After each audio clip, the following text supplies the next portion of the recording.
এই প্ল্যাটফর্মটি তৈরি করছেন এবং এই সময়ে কেন, যখন আর কদিন পরে নির্বাচন? তো বাংলাদেশে যেই লেফট পলিটিক্স আছে তা প্রাইমারিলি হচ্ছে রেভলিউশনারি পলিটিক্স, গ্রহণযোগ্য প্রগতিশীল নির্বাচনী রাজনীতির প্ল্যাটফর্ম বা নির্বাচনী রাজনীতির দল নির্মাণ করা দরকার। খুবই কনভিন্সিং লাগে, খুবই সুশীল কথা বলেন, কিন্তু মানুষের কাছে তারা ঠিক পৌঁছাতে পারেন না। কর্মসূচির অভাব, মানে আমরা রাষ্ট্র ক্ষমতায় গেলে কি করব, তো শুনেছিলাম আমরা নতুন বন্দোবস্ত হবে, সেটি হলো না কেন? সেই শাহবাগ শাপলা বর্গের বায়নারির মধ্যে থেকে কিন্তু আওয়ামী লীগের পতন ঘটে নাই। যেই মুহূর্তে এই বর্গগুলো ডিজলভ করেছে, তারা হচ্ছে এখানে অতি দক্ষিণপন্থী যে শক্তিগুলি ছিল সেই শক্তিগুলির সাথে এক ধরনের প্রত্যক্ষ পরোক্ষ অ্যালায়েন্স তৈরি করলেন। গণ অভ্যুত্থানের পরে থেকে জামাতের সাথে এলিয়াজোটা শুরু হলো নাকি আগে থেকেই? তাদের প্রত্যেকটি বাড়াবাড়িকে, প্রত্যেকটি বেআইনি কর্মকাণ্ডকে বিপ্লবের যুক্তি দিয়ে জাস্টিফাই করার চেষ্টা করলেন। প্রথমেই আওয়ামী লীগকে বাদ দেওয়া হলো, এটা কি মানে আপনার ভাষায় যে অন্তর্ভুক্তিমূলক সেটির? তো আমি যদি বলি অভ্যুত্থানটাই ইললেজিটিমেট, এখানে কোনো অভ্যুত্থান হয় না, এখানে জঙ্গি আক্রমণ হয়েছে, এখানে এই হয়েছে, এখানে সেই হয়েছে, এখানে কোনো, এটা পুরোটাই দেশের বিরুদ্ধে ষড়যন্ত্র। সে যা বলছে বলুক, মানুষ তো আসলে অভ্যুত্থানের পক্ষে ছিল, তো মানুষকে কেন বর্জন করার সুযোগটা আপনারা দিলেন না? কেউ যখন রক্তাক্ত পদ্ধতিতে যায় তখন আসলে তার পরবর্তীতে তাকে রাজনীতি করতে দেওয়ার ক্ষেত্রে প্রেসিডেন্সটা কি, এটা আসলে আমরা একটু হিস্ট্রি খুঁজলেই দেখতে পাই। মানে এটা তো এমন না যে তারা একটা ভোটে হারছে। কেন আওয়ামী লীগকে নির্বাচনে অংশগ্রহণ করতে দেওয়া হলে সিভিল ওয়ার হতো? আওয়ামী লীগ খুঁজে খুঁজে কোথায় কোন সমন্বয়ক ছিল, সমন্বয়কদের বাসার ঠিকানা ডক্স করা, তাদেরকে যায় ওখানে খুন খারাপি করানো, এরকম বিভিন্ন রকম কার্যক্রম করতেছে নিষিদ্ধ অবস্থাতেই। এবং যিনি এই গণ অভ্যুত্থানের মাস্টার মাইন্ড খ্যাত, তিনিও সম্প্রতি বেশ ব্যর্থতার বিষয়টা স্বীকার করছেন যে নতুন বন্দোবস্ত করা যায় না, হ্যানকারিঙ্গা ত্যানকারিঙ্গা, অনেক সবগুলো বিশ্ববিদ্যালয় শিবিরের একদম ভূমিধস জয় জয়কার দেখা যাচ্ছে। যে আমরা পুরোটা সময় শিবিরকে গালি গালাজ করছি, শিবিরকে সমালোচনা করছি, শিবির এই খারাপ ওই খারাপ, শিবির ওই সময় আমাদের বিষয়ে কোনো কথাই বলে নাই। তারা ঘুরে ফিরে তারা কি করতে চায়, বেশিরভাগ ছাত্রলীগে কি শিবিরই ছিল? যে তখন ছাত্রলীগের সাথে থাকলে ক্ষমতার সাথে থাকা। আপনাকে ধন্যবাদ আমাকে আমন্ত্রণ জানানোর জন্য। আপনাকেও ধন্যবাদ, আপনি সময় করে যুক্ত হচ্ছেন।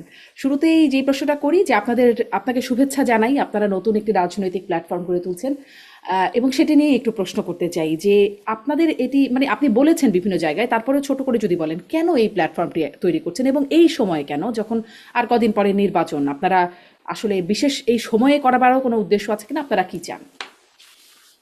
শেষের প্রশ্নটা দিয়ে আগে শুরু করি, সেটা হচ্ছে যে কেন এই সময় লঞ্চ করা হলো। আসলে আমাদের এটাকে লঞ্চ করার নানান রকম পরিকল্পনা এর আরো 2-3-4 মাস আগে থেকেই ছিল আসলে।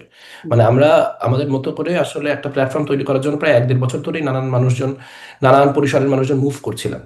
তো সেটা প্রথমে ব্যক্তি উদ্যোগ থেকে শুরু হয়ে তারপরে আস্তে আস্তে আগাতে আগাতে এই পর্যায়ে এসে একটা সামষ্টিক রূপ ধারণ করেছে। তার মধ্যে নানান রকম রাজনৈতিক ঘটনা ঘটেছে, যার কারণে হয়তো এটার যেই কনস্টিটুয়েন্সি হয়েছে তা একটু ভিন্ন হয়েছে বা আরো বেড়েছে। যেমন এনসিপি থেকে কিছু নেতা পরবর্তীতে আমাদের সাথে মানে এই উদ্যোগের সঙ্গে সংযুক্ত হয়েছেন, সম্পৃক্ত হয়েছেন।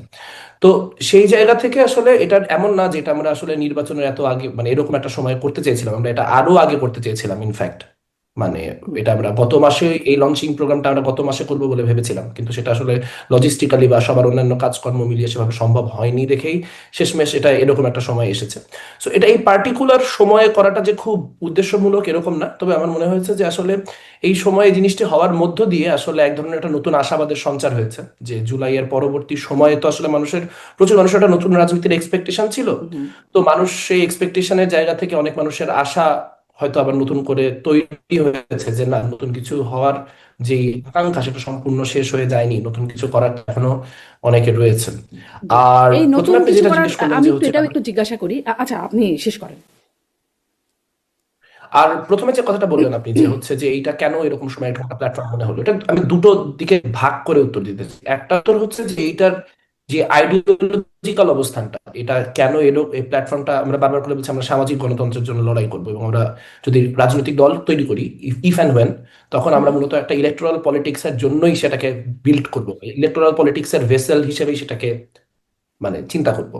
তো সেই জায়গা থেকে সামাজিক গণতন্ত্রের কথা বলা, এই জায়গা থেকে যে ধরেন বাংলাদেশে অনেক বামপন্থী রাজনৈতিক দল আছেন, সেই বামপন্থী রাজনৈতিক দলদের প্রায় অধিকাংশই এক ধরনের একটা কমিউনিস্ট আইডিওলজিক্যাল জায়গা থেকে তাদের যেই দার্শনিক ফ্রেমওয়ার্ক সেটা তৈরি।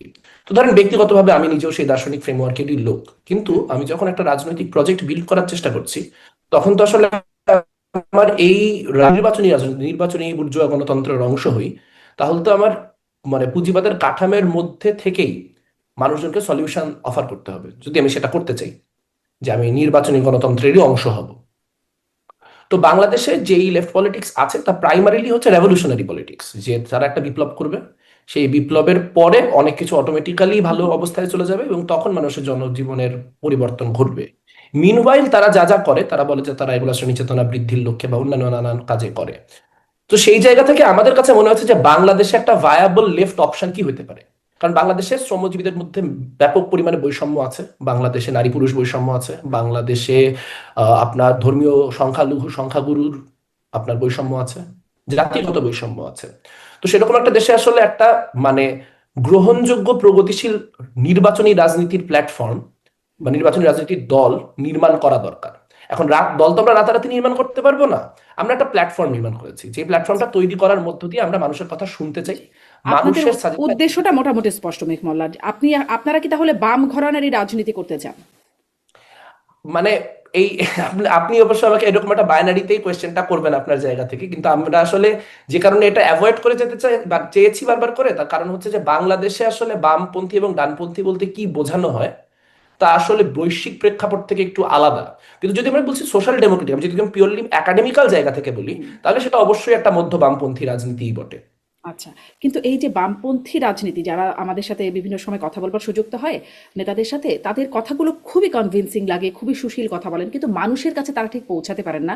তাদের না ভোটের মাঠে খুব ভোট আছে, না তারা কোনো কর্মসূচি করলেও খুব বেশি মানুষকে দেখা যায় সেখানে। কেন? মানে এটা কি, আপনি যেহেতু সেই রাজনীতি করে আসছেন এবং এখনো সেরকম একটা রাজনীতির দর্শন আপনাদের আছে, মানে এই ধরেন শ্রেণী চেতনা, বুর্জোয়া, আপনাদের যে সোশ্যাল ডেমোক্রেটিক, মানে এই যে শব্দগুলো ব্যবহার করেন বা যে দর্শনগুলো বোঝাতে চান, সেগুলো কি মানুষ ঠিক বোঝে না?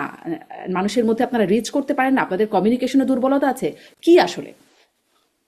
এটা একটু ভেঙে ভাবার দরকার আছে। যেমন 80 দশক পর্যন্ত কিন্তু এখানে বাংলাদেশে বামপন্থীদের একটা যথেষ্ট পরিমাণ রাজনৈতিক হোল্ড ছিল, এখন ডানপন্থীদের যে ধরনের একটা রাজনৈতিক হোল্ড বাংলাদেশের রাজনীতিতে আছে সেটা ছিল।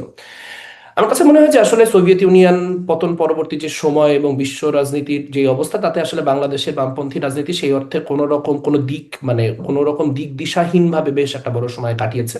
আর তার বাইরে আপনি যেটা বললেন যে দেখেন আসলে দার্শনিক যেই তত্ত্ব, সেগুলো তো আসলে এড়িয়ে যাওয়ারও কোনো বিষয় নেই, কারণ বিপ্লবী হওয়ার বা যে কোনো ধরনের বড় পরিবর্তনকামী হওয়ার একটা প্রধান শর্তই হচ্ছে যে আপনার এগুলো নিয়ে পড়াশোনা চিন্তা ভাবনা করতে থাকতে হবে। তবে আসলে যদি আমি এভাবে করে বলি যে যখন কিনা ধরেন আপনার ভ্লাদিমির লেনিন এপ্রিল থিসিস লিখেছেন, তখন এপ্রিল থিসিস তো আর তিনি কৃষকদের বোঝাতে চাননি বা তিনি শ্রমিক শ্রেণীকে বোঝাতে চাননি। তার যে বলশেভিক পার্টির কর্মসূচি, সেই কর্মসূচিটাকে তিনি এক তিনটা শব্দে নিয়ে আসতে পেরেছিলেন: ব্রেড, পিস অ্যান্ড ল্যান্ড।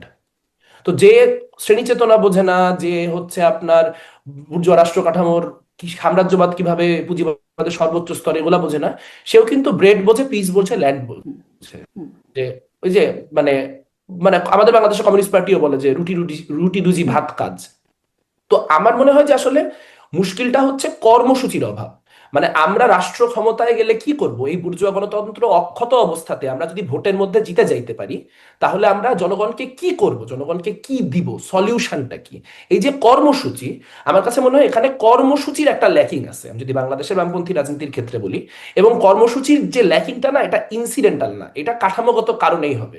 আমি আগের বার বলেছি, তাও যদি আমি একটু ভেঙে বলতে পারি, সেটা হচ্ছে যে ধরেন আপনি একটা বিপ্লব চান, আপনি চান যে এখানে একটা শ্রেণী কাঠামোর একটা সম্পূর্ণ পতন ঘটে, একটা নতুন ধরনের শ্রেণী সম্পর্ক তৈরি হোক, এবং সেটা ভায়োলেন্টলি হোক, নন ভায়োলেন্টলি হোক, যেভাবেই হোক না কেন, একটা অভ্যুত্থানের মধ্যে দিয়ে হোক। তারপরে আপনি সমাজ পুনর্গঠন করবেন, ফাইন। কিন্তু এইটা না ঘটা পর্যন্ত তাহলে রাজনীতির কাজটা কি? আমি যদি কালকে আমি যে ভোট চাইতে যাচ্ছি, আমার তো কালকে আমি যদি ভোটে জিতেও যাই, তাহলে তো আমার এই পুঁজিবাদী কাঠামোর এই সংবিধানের মধ্যে থেকে অপারেট করতে হবে। তাহলে সেই অপারেশনটা আমি কিভাবে করবো, আমি কি করলে মার্জিনালি আমার মানুষের জীবন মানটা ভালো হবে? যেমন আমি যদি একটা উদাহরণ দিই, আপনি যে দেশে আছেন, জোহরান মামদানিকে নিয়ে মাঝখানে বাংলাদেশে অনেক আলোচনা হয়েছে। তো জোহরান মামদানি যা করছেন তা কিন্তু আসলে এমন কোনো মানে শ্রেণী সম্পর্ককে অল্টার করে ফেলছেন এমন না।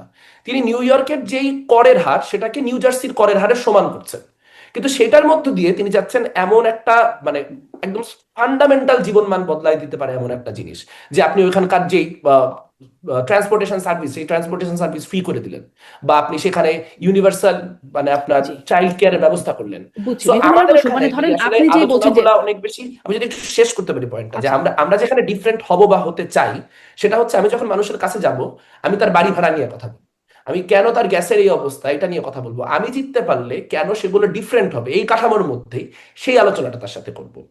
আর একটা জিনিস হচ্ছে ভাষা। ভাষা যেমন, ভাষা তো আপনি বলবেন আমি শুনবো, আমি বলবো আপনি শুনবেন, তার মধ্য দিয়ে ভাষা। তো আমরা যদি আসলে জনগণের কাছ থেকে ক্রমাগত শুনতে পারি, তাহলে ওই একই বৈষম্যের কথাগুলা তারা কোন ভাষায় বলেন সেটাও আমাদের বোঝাপড়া তৈরি হবে। তার মধ্য দিয়ে আমাদের যেই ভাষাগত জায়গাটা, সেটা আশা করি ট্রেডিশনাল বামপন্থীদের থেকে একটু ডিফারেন্ট হবে। তবে এখানে একটা কথা ছোট্ট বলে রাখা দরকার, যে তাদের প্রতি কিন্তু আমাদের কোনো অশ্রদ্ধা নেই। এমন না যে তাদের মানে তাদের যে ত্যাগ তিতিক্ষা সংগ্রাম সবটাকে আমরা সম্মান করি, কিন্তু আমরা একটা নতুন প্রজন্ম, আমাদের কাছে আমাদের এই বৈশ্বিক বোঝাপড়া আমাদের কাছে মনে হচ্ছে যে আমাদের নতুন উদ্যমে কিছু একটা করা উচিত। নিশ্চয়ই, মানে ভাষা তো আসলে আমি এটাই জিজ্ঞাসা করছিলাম যে কমিউনিকেশনে কোনো গ্যাপ থাকে কিনা, আপনাদের কথা বলা ওদের কথা বলা বা বোঝা, সেটা একটা গ্যাপ থাকে কিনা। আপনি মোটামুটি বললেন। এই যে আপনি সলিউশনের কথা বলছেন, যে আপনি সলিউশনের রাজনীতিটাই করবেন বা মানুষের কাছে সেই বার্তাটা দেবেন। সম্প্রতি দেশে ফিরেই তারেক রহমান, বিএনপির বর্তমান চেয়ারপারসন, তিনি বলেছেন আই হ্যাভ আ প্ল্যান, এবং তার প্ল্যানের মধ্যে অনেক কিছু আছে, মানে সেই সলিউশনগুলো আছে। আপনার কাছে মানে সেটিকে কেমন মনে হয়? তিনি তো সলিউশন নিয়ে আসলেন নাকি? 31 দফার যে পরিকল্পনা, সেটা অনেক ক্ষেত্রে অনেক মানে তার অনেকগুলো ভালো ভালো দিক আছে। ফ্যামিলি কার্ডের মতো বিষয়গুলি বা নানান রকম ওয়েলফেয়ার প্রোগ্রাম আছে, যেগুলো বাংলাদেশের মতো দরিদ্র দেশে অত্যন্ত প্রয়োজনীয়। তবে আসলে এটা নানান রকম কাঠামোগত সীমাবদ্ধতা রয়েছে, এবং এই কাঠামোগত সীমাবদ্ধতার একটা বড় কারণ হচ্ছে যে পলিটিক্যাল পার্টিটা শেষমেশ বড় বিজনেসের ফান্ডিং এই চলে। তো বড় বিজনেসম্যানদের এক ধরনের ইনফ্লুয়েন্স সেখানে থাকে। আপনাদের তো সেই ফান্ডিং জায়গা আছে? থেকে আপনাদের কোনো ফান্ডিং আছে? না, আমাদের এখন পর্যন্ত ইনফ্যাক্ট তেমন কোনো মানে পাবলিক ফান্ডিং এর বাদে কোনো ফান্ডিং নেই আমাদের। মানে যারা দীর্ঘদিন এই ধরনের রাজনীতি পক্ষে কথা বলেছেন বা এরকম একটা রাজনীতি দেখতে চেয়েছেন, তাদের অনেকে আমাদের ব্যক্তিগত শুভানুধ্যায়ী, তাদেরকেই বলা হয়েছে। এবং তারা তাদের মতো করে খুবই পাবলিক মানে একেবারে 2, 4, 5 হাজার 10,000 টাকার ফান্ডিং যেগুলো, সেগুলো আছে। তবে আমরা আসলে আমাদের ফান্ডিংটা পাবলিক ফান্ডিং এ করতে চাই, মানে কোনো বড় কর্পোরেশনের টাকা নিয়ে রাজনীতি করবো না। বড় কর্পোরেশনের আচ্ছা, টাকা নিয়ে রাজনীতি করলে বড় কর্পোরেশনকে শেষমেশ সার্ভিস দিতেই হয়। আপনি বলছিলেন যে গণ আর যেটা অভ্যুত্থান বা বলছিলাম, বিপ্লবের অনেকগুলো পরে। ভালো জিনিস রয়েছে, কিন্তু অনেকগুলো সীমাবদ্ধতা ও কাঠামোগত সীমাবদ্ধতাও রয়েছে। তবে এটা ভালো যে তুমি এখানে একটা পলিসি অফার করছেন, অন্তত পক্ষে আলোচনাটা পলিসি নিয়ে হচ্ছে। না হলে আসলে মানে শুধুমাত্র ওই রকম বড় বড় কথাগুলো আর কি, যে আমরা আসলে দেশে ইসলাম প্রতিষ্ঠা হবে বা অমুক প্রতিষ্ঠা হবে, এইটা আসলে রাজনীতির ভাষা হলে তখন রাজনীতি ওই ঘুরে ফিরে কাদা পাখিগুলোর মধ্যে যাই পড়বে। এটা ভালো যে উনি একটা পলিসির একটা গোটা পলিসি প্ল্যাটফর্ম দিয়েছেন। তবে এটাও জানো যে পলিসি আলোচনা হচ্ছে না, আলোচনা ঘুরে ফিরে ওই ব্যক্তি কেন্দ্রিক কাল্ট এবং সেই জিনিসপত্র নিয়েই হচ্ছে। একটা পলিসি প্ল্যাটফর্মে আপনি ইতিবাচক দেখছেন, কিন্তু আমরা তো শুনেছিলাম আপনি বলছেন গণ অভ্যুত্থান বা বিপ্লবের পরে সবকিছু একটা নতুন ভাবে করার সুযোগ থাকে। একটু আগেও যে কথাগুলো যদি সামারি করি, কিন্তু এই যে একটা অভ্যুত্থান হয়ে গেল, তারপরে তো শুনেছিলাম আমরা নতুন বন্দোবস্ত হবে, সেটি হলো না কেন? কারণ আসলে নতুন বন্দোবস্ত করার কোন রকম প্রকল্প তো ছিল না। নতুন বন্দোবস্ত মানে তো শুধুমাত্র আওয়ামী লীগ না, নতুন বন্দোবস্ত মানে sorry, নতুন বন্দোবস্ত বলছি, পুরাতন বন্দোবস্ত মানে তো শুধু আওয়ামী লীগ না, পুরাতন বন্দোবস্ত মানে আওয়ামী লীগ, পুরাতন বন্দোবস্ত মানে বিএনপি, পুরাতন বন্দোবস্ত মানে জামাত, সবটাই পুরাতন বন্দোবস্তের অংশ, যারা পূর্ববর্তী সময় নানানভাবে ক্ষমতার স্টেক হোল্ডার ছিলেন। কিন্তু মুশকিলটা হচ্ছে যে আসলে যখন আপনি অভ্যুত্থানটা হলো, অভ্যুত্থানের পরে যারা অভ্যুত্থানের নেতৃত্ব স্থানীয় ছিলেন, তাদের হাতে একটা বড় দায়িত্ব ছিল যে তারা আসলে বাংলাদেশটাকে কিভাবে একটা অন্তর্ভুক্তিমূলক জায়গায় রাখতে পারবেন। যে আমি যদি একদম স্ট্রেট ফরওয়ার্ড ভাবে বলি, যে 5ই আগস্টের আগে এখানে ধরেন পুরানো যে সামাজিক বর্গগুলা ধরা হতো, যে শাহবাগ একটা বর্গ, শাপলা একটা বর্গ, সেই শাহবাগ শাপলা বর্গের বাইনারির মধ্যে থেকে কিন্তু আওয়ামী লীগের পতন ঘটে নাই। যেই মুহূর্তে এই বর্গগুলো ডিজলভ করেছে, যেই মুহূর্তে এই এই ধরনের মেরুকরণের মধ্যে আর সমাজ থাকে না, একটা নতুন ধরনের মেরুকরণ তৈরি হয়েছিল আওয়ামী লীগের বিরুদ্ধে, একদম অন্তত শেষ কয়েক মাস বা অন্তত পক্ষে বলতে পারে অভ্যুত্থানের সময়টা, সেইটার ফলশ্রুতিতে এখানে একটা বড় মানে স্বৈরতান্ত্রিক শক্তিকে অপসারণ করা গিয়েছে, যেটা জগদ্দল পাথরের মতো দীর্ঘদিন চেপে বসেছিল। তো তার পরবর্তীতে যাদেরকে আমরা নেতা মানলাম, তাদের একটা বড় কাজ ছিল যে এই পুরানো সামাজিক যেই লড়াইগুলো, সেই লড়াইগুলো যেন ফিরে না আসে নিশ্চিত করা। সেখানে তারা করলেন কি, তারা হচ্ছে এখানে অতি দক্ষিণপন্থী যে শক্তিগুলি ছিল, সেই শক্তিগুলির সাথে এক ধরনের প্রত্যক্ষ পরোক্ষ অ্যালায়েন্স তৈরি করলেন, এবং তাদের প্রত্যেকটি বাড়াবাড়িকে, প্রত্যেকটি বেআইনি কর্মকাণ্ডকে বিপ্লবের যুক্তি দিয়ে জাস্টিফাই করার চেষ্টা করলেন। এবং যেই শক্তিগুলো আওয়ামী লীগের বিপক্ষে অবস্থান করেছিল, তাদের মধ্যে যখনই কোনো প্রগতিশীলতার কারণে তাদেরকে কোনো জায়গা থেকে সরানোর বন্দোবস্ত করা হলো, যেমন আপনারা জানেন যে শিক্ষা যে আপনার যে পাঠ্যপুস্তকের যেই কমিটিটা ছিল, যে কমিটিতে সামিনা লুৎফা সহ মানুষজন ছিলেন, সামিনা লুৎফার একমাত্র অপরাধ ছিল তিনি বলেছিলেন যে এলজিবিটি কেউ আইয়ে যদি হন কেউ, তিনিও মানুষ। মানে কোনো সুস্থ স্বাভাবিক মানুষ এই কথার সাথে মনে হয় না দ্বিমত করতে পারেন যে তিনিও মানুষ। এখন তার বিষয়ে আপনার ওপিনিয়ন ভালো মন্দ নানান কিছু হতে পারে, সেই আলোচনায় আমি যাচ্ছি না। কিন্তু তিনি মানুষ, এটা তো বেসিক কথা, মানে এটা যে কোনো পলিটিক্সে এটুকু যে মানতে না পারে সেটা ভিত্তিতে কোনো একটা তার বিরুদ্ধে এক ধরনের একটা উস্কানি তৈরি করে তাকে কমিটি থেকে বের করা হলো, তখন আমরা দেখলাম না যে ইউটিএন এর যে টিচাররা দীর্ঘদিন আসলে অভ্যুত্থানের সময় এই সমন্বয়কারীদের প্রোটেকশনের কাজ করেছেন, তাদের হয়ে ডিফেন্ড করার কোনো ক্যাপাসিটি আমরা সমন্বয়কদের মধ্যে দেখলাম না। এবং একইভাবে আমরা দেখলাম যে জামাতের সাথে তাদের যে ধরনের লিয়াজও শুরু থেকেই তৈরি হলো, সেটা বাড়তে বাড়তে গোপন হইতে হইতে এখন প্রকাশ্য হয়ে উঠলো। হুম। কিন্তু আমরা মোট কথা যদি আমি সামারি করে কিন্তু বলি, আমি তাহলে একটা আসলে ছোট্ট এখানে প্রশ্ন করি দক্ষিণপন্থী যে এটা কি শক্তিগুলি শুরু থেকে আমি একটু প্রশ্নটা এটা করি, এটা কি গণ অভ্যুত্থানের পরে থেকে জামাতের সাথে এই লিয়াজোটা শুরু হলো নাকি আগে থেকেই আসলে লিয়াজোটা ছিল? আসলে আগে থেকে কার সাথে আসলে সমন্বয়কারীদের কতখানি লিয়াজও ছিল সেটা তো আসলে আমার পক্ষে জাস্টিফাইবলি বলা সম্ভব না, মানে আমি আন্দাজ করতে পারি পুরোটাই। কারণ যেটা হতো সব অভ্যুত্থানের আগে, সেটা হচ্ছে অভ্যুত্থানকারী যেই মানে যারা ওইখানে সমন্বয়কের রোল প্লে করছিলেন, সকল পক্ষের সাথে তাদের মতো করে যোগাযোগ রাখতেন। এবার ছাত্র দলের সাথে তাদের কি যোগাযোগ হয়েছে সেটা আমরা তাদের কাছ থেকে জানতে পারতাম না, সেটা ছাত্র দলের সাথে আমাদের যোগাযোগ হলে আমরা জানতে পারতাম যে আচ্ছা, যে তাদের সাথে এই যোগাযোগ হয়েছে। এখন যেহেতু শিবিরের সাথে তখন আমাদের কোনো যোগাযোগ ছিল না, এখন আমাদের কোনো যোগাযোগ নাই, কাজে আদতে শিবিরের সাথে তাদের কতখানি যোগাযোগ ছিল সেটা ক্রস ম্যাচ করে বলার সাধ্য আমার নেই। তো আমি আমার আন্দাজ থেকে যেটা বুঝি সেটা হচ্ছে যে জামাতের লজিস্টিক্যাল যে ধরনের নানান রকম সাপোর্ট, সেই নানান রকম সাপোর্ট তারা অভ্যুত্থানের আগেও দিয়েছে, এটা it's not a matter of secret. কিন্তু পরবর্তীকালে এক ধরনের একটা আইডিওলজিক্যাল আন্ডারস্ট্যান্ডিং যেটা হয়েছে, সেটা আসলে কতখানি হয়েছে, কোন মাত্রায় হয়েছে, সেটা এখন এসে খুবই স্পষ্ট প্রকাশ্য। কিন্তু আমরা কিন্তু আপনারা দেখবেন যে এনসিপি ফর্ম করার কয়েক মাসের পর থেকে এটার যে রাইট উইং টেন্ডেন্সি গুলা, সেগুলো নিয়ে বারবার করে সমালোচনা করছিলাম। তার কারণ আমাদের যে ভয়ের জায়গা ছিল সেটা হচ্ছে যে যদি আসলে এখানে দক্ষিণপন্থীদের যে কোনো রকম মামাবাড়ির আবদার, মানে মাজার ভাঙতে হবে, এটা তো একটা মামাবাড়ির আবদার, এটা তো কোনো মানে এটা তো কোনো গণতান্ত্রিক রাষ্ট্র কেউ মানে এটা যে বলে সে সে নিজেই ফ্যাসিস্ট, তার সাথে আবার অ্যান্টি ফ্যাসিস্ট কোয়ালিশন কি। তো এরকম ডানপন্থীদের বিভিন্ন রকম ফ্যাসিস্ট টেন্ডেন্সিকে আসলে যেভাবে করে আপনার মোকাবেলা করা দরকার ছিল, সেই মোকাবেলাটা করতে যেহেতু তারা শুরুতেই ব্যর্থ হয়েছে, এবং একই সঙ্গে যেরকম নানান রকম ট্রেডিশনাল এখানে মানে দুর্নীতিগ্রস্ততা, স্বজনপ্রীতি সহ যে ধরনের ট্রেডিশনাল সংকটগুলি বাংলাদেশের রাজনীতিতে আছেন, সেগুলা থেকে তারা যেহেতু নিজেদেরকে পৃথক করতে একেবারেই ব্যর্থ হয়েছে। সো ঘুরে ফিরে আওয়ামী রাজনীতিটা ওই ঘুরে ফিরে মানে এখন বিএনপি ভার্সেস জামাত দেখা যাচ্ছে। কোনোভাবে যদি কখনো আওয়ামী লীগের মানে আওয়ামী লীগকে রাজনীতিতে ফিরতে দেওয়া হয়, তখন এই Awami League versus BNP versus Jamaat ওই রকমই দেখাবে। ফলে জি। নতুন কোনো মেরুকরণ কিন্তু অভ্যুত্থান এখন পর্যন্ত তৈরি করতে পারে নাই, যেটা অভ্যুত্থানের যে শহীদ তাদের রক্তের সাথে এক ধরনের বেইমানিই বটে। জি, আপনার কথা থেকে আসলে অনেকগুলো প্রশ্ন যাচ্ছে, একটা একটা করে আসি। যে আপনি বলছিলেন যে অভ্যুত্থানের পরে যেটি কাজ ছিল একটা অন্তর্ভুক্তিমূলক ব্যবস্থা আনতে পারার একটা দরকার ছিল। সেই মূলক ব্যবস্থা বলতে আসলে আপনি কি বোঝাচ্ছেন? মানে আসার পরেই আমরা তো দেখলাম প্রথমেই আওয়ামী লীগকে বাদ দেওয়া হলো। এটা কি মানে আপনার ভাষায় যে অন্তর্ভুক্তিমূলক সেটির ভায়োলেশন ঘটলো নাকি এটাই ঠিক আছে? এখন এটা তো একটা পলিটিক্যাল ক্রাইসিস এই জায়গা থেকে যে আওয়ামী লীগ তো এখনো 24-এর অভ্যুত্থানকে কন্টিনিউয়াসলি সন্ত্রাসী আক্রমণ বলে যাচ্ছে। সো আসলে এটা কোনো অভ্যুত্থান কি এটা অ্যালাউ করে যে আমি যদি কোনো একটা রেজিম, সেই রেজিমটা ফল করতে বাধ্য হলো আমার অ্যাকশনের কারণে, তারপর সে চলে যাওয়ার পরও সে বলতেছে যে আমার অ্যাকশন ইললেজিটিমেট ছিল, এবং সে এটাকে জঙ্গি আক্রমণ বা এক ধরনের বিদেশি তৎপরতা ইত্যাদি ইত্যাদি হিসেবে ট্রিট করবে। এখন এই অবস্থায় আসলে আওয়ামী লীগকে বাংলাদেশের পলিটিক্সে ইন্টিগ্রেট করার সিস্টেম কি? মানে আমি আপনার শো দেখেছি, আমি আপনার ওপিনিয়ন বা আপনার শোতে অন্য গেস্টদের ওপিনিয়নও শুনেছি এই বিষয়ে। মানে আমি এই জন্য আসলে এটার উত্তর না দিয়ে আমি এটার একটা এই কোয়েশ্চেনটা করতে চাই আর কি, যে যদি আমি ধরি যে মানে আমি যদি ধরেন আমি প্রধান উপদেষ্টা, আমি চাচ্ছি যে আওয়ামী লীগ রাজনীতিতে ফিরে আসুক, আওয়ামী লীগ বাংলাদেশের একটা সার্টেন পার্সেন্টেজ মানুষের যেই ভোট বা সার্টেন পার্সেন্টেজ মানুষের সাপোর্ট আওয়ামী লীগের আছে, সো আওয়ামী লীগকে না বাদ দিয়ে আসলে পুরাপুরি গণতান্ত্রিক একটা কাঠামো সম্ভব না। এখন তাহলে আমার আনার সিস্টেমটা কি? মানে যে অভ্যুত্থানটার উপর বেস করে আমি দাঁড়ায় আছি, যে অভ্যুত্থানটা আমাকে এই লেজিটিমেসি দিল যে আমি সরকার হয়ে আওয়ামী লীগকে রাখতে বা আনতে পারতেছি।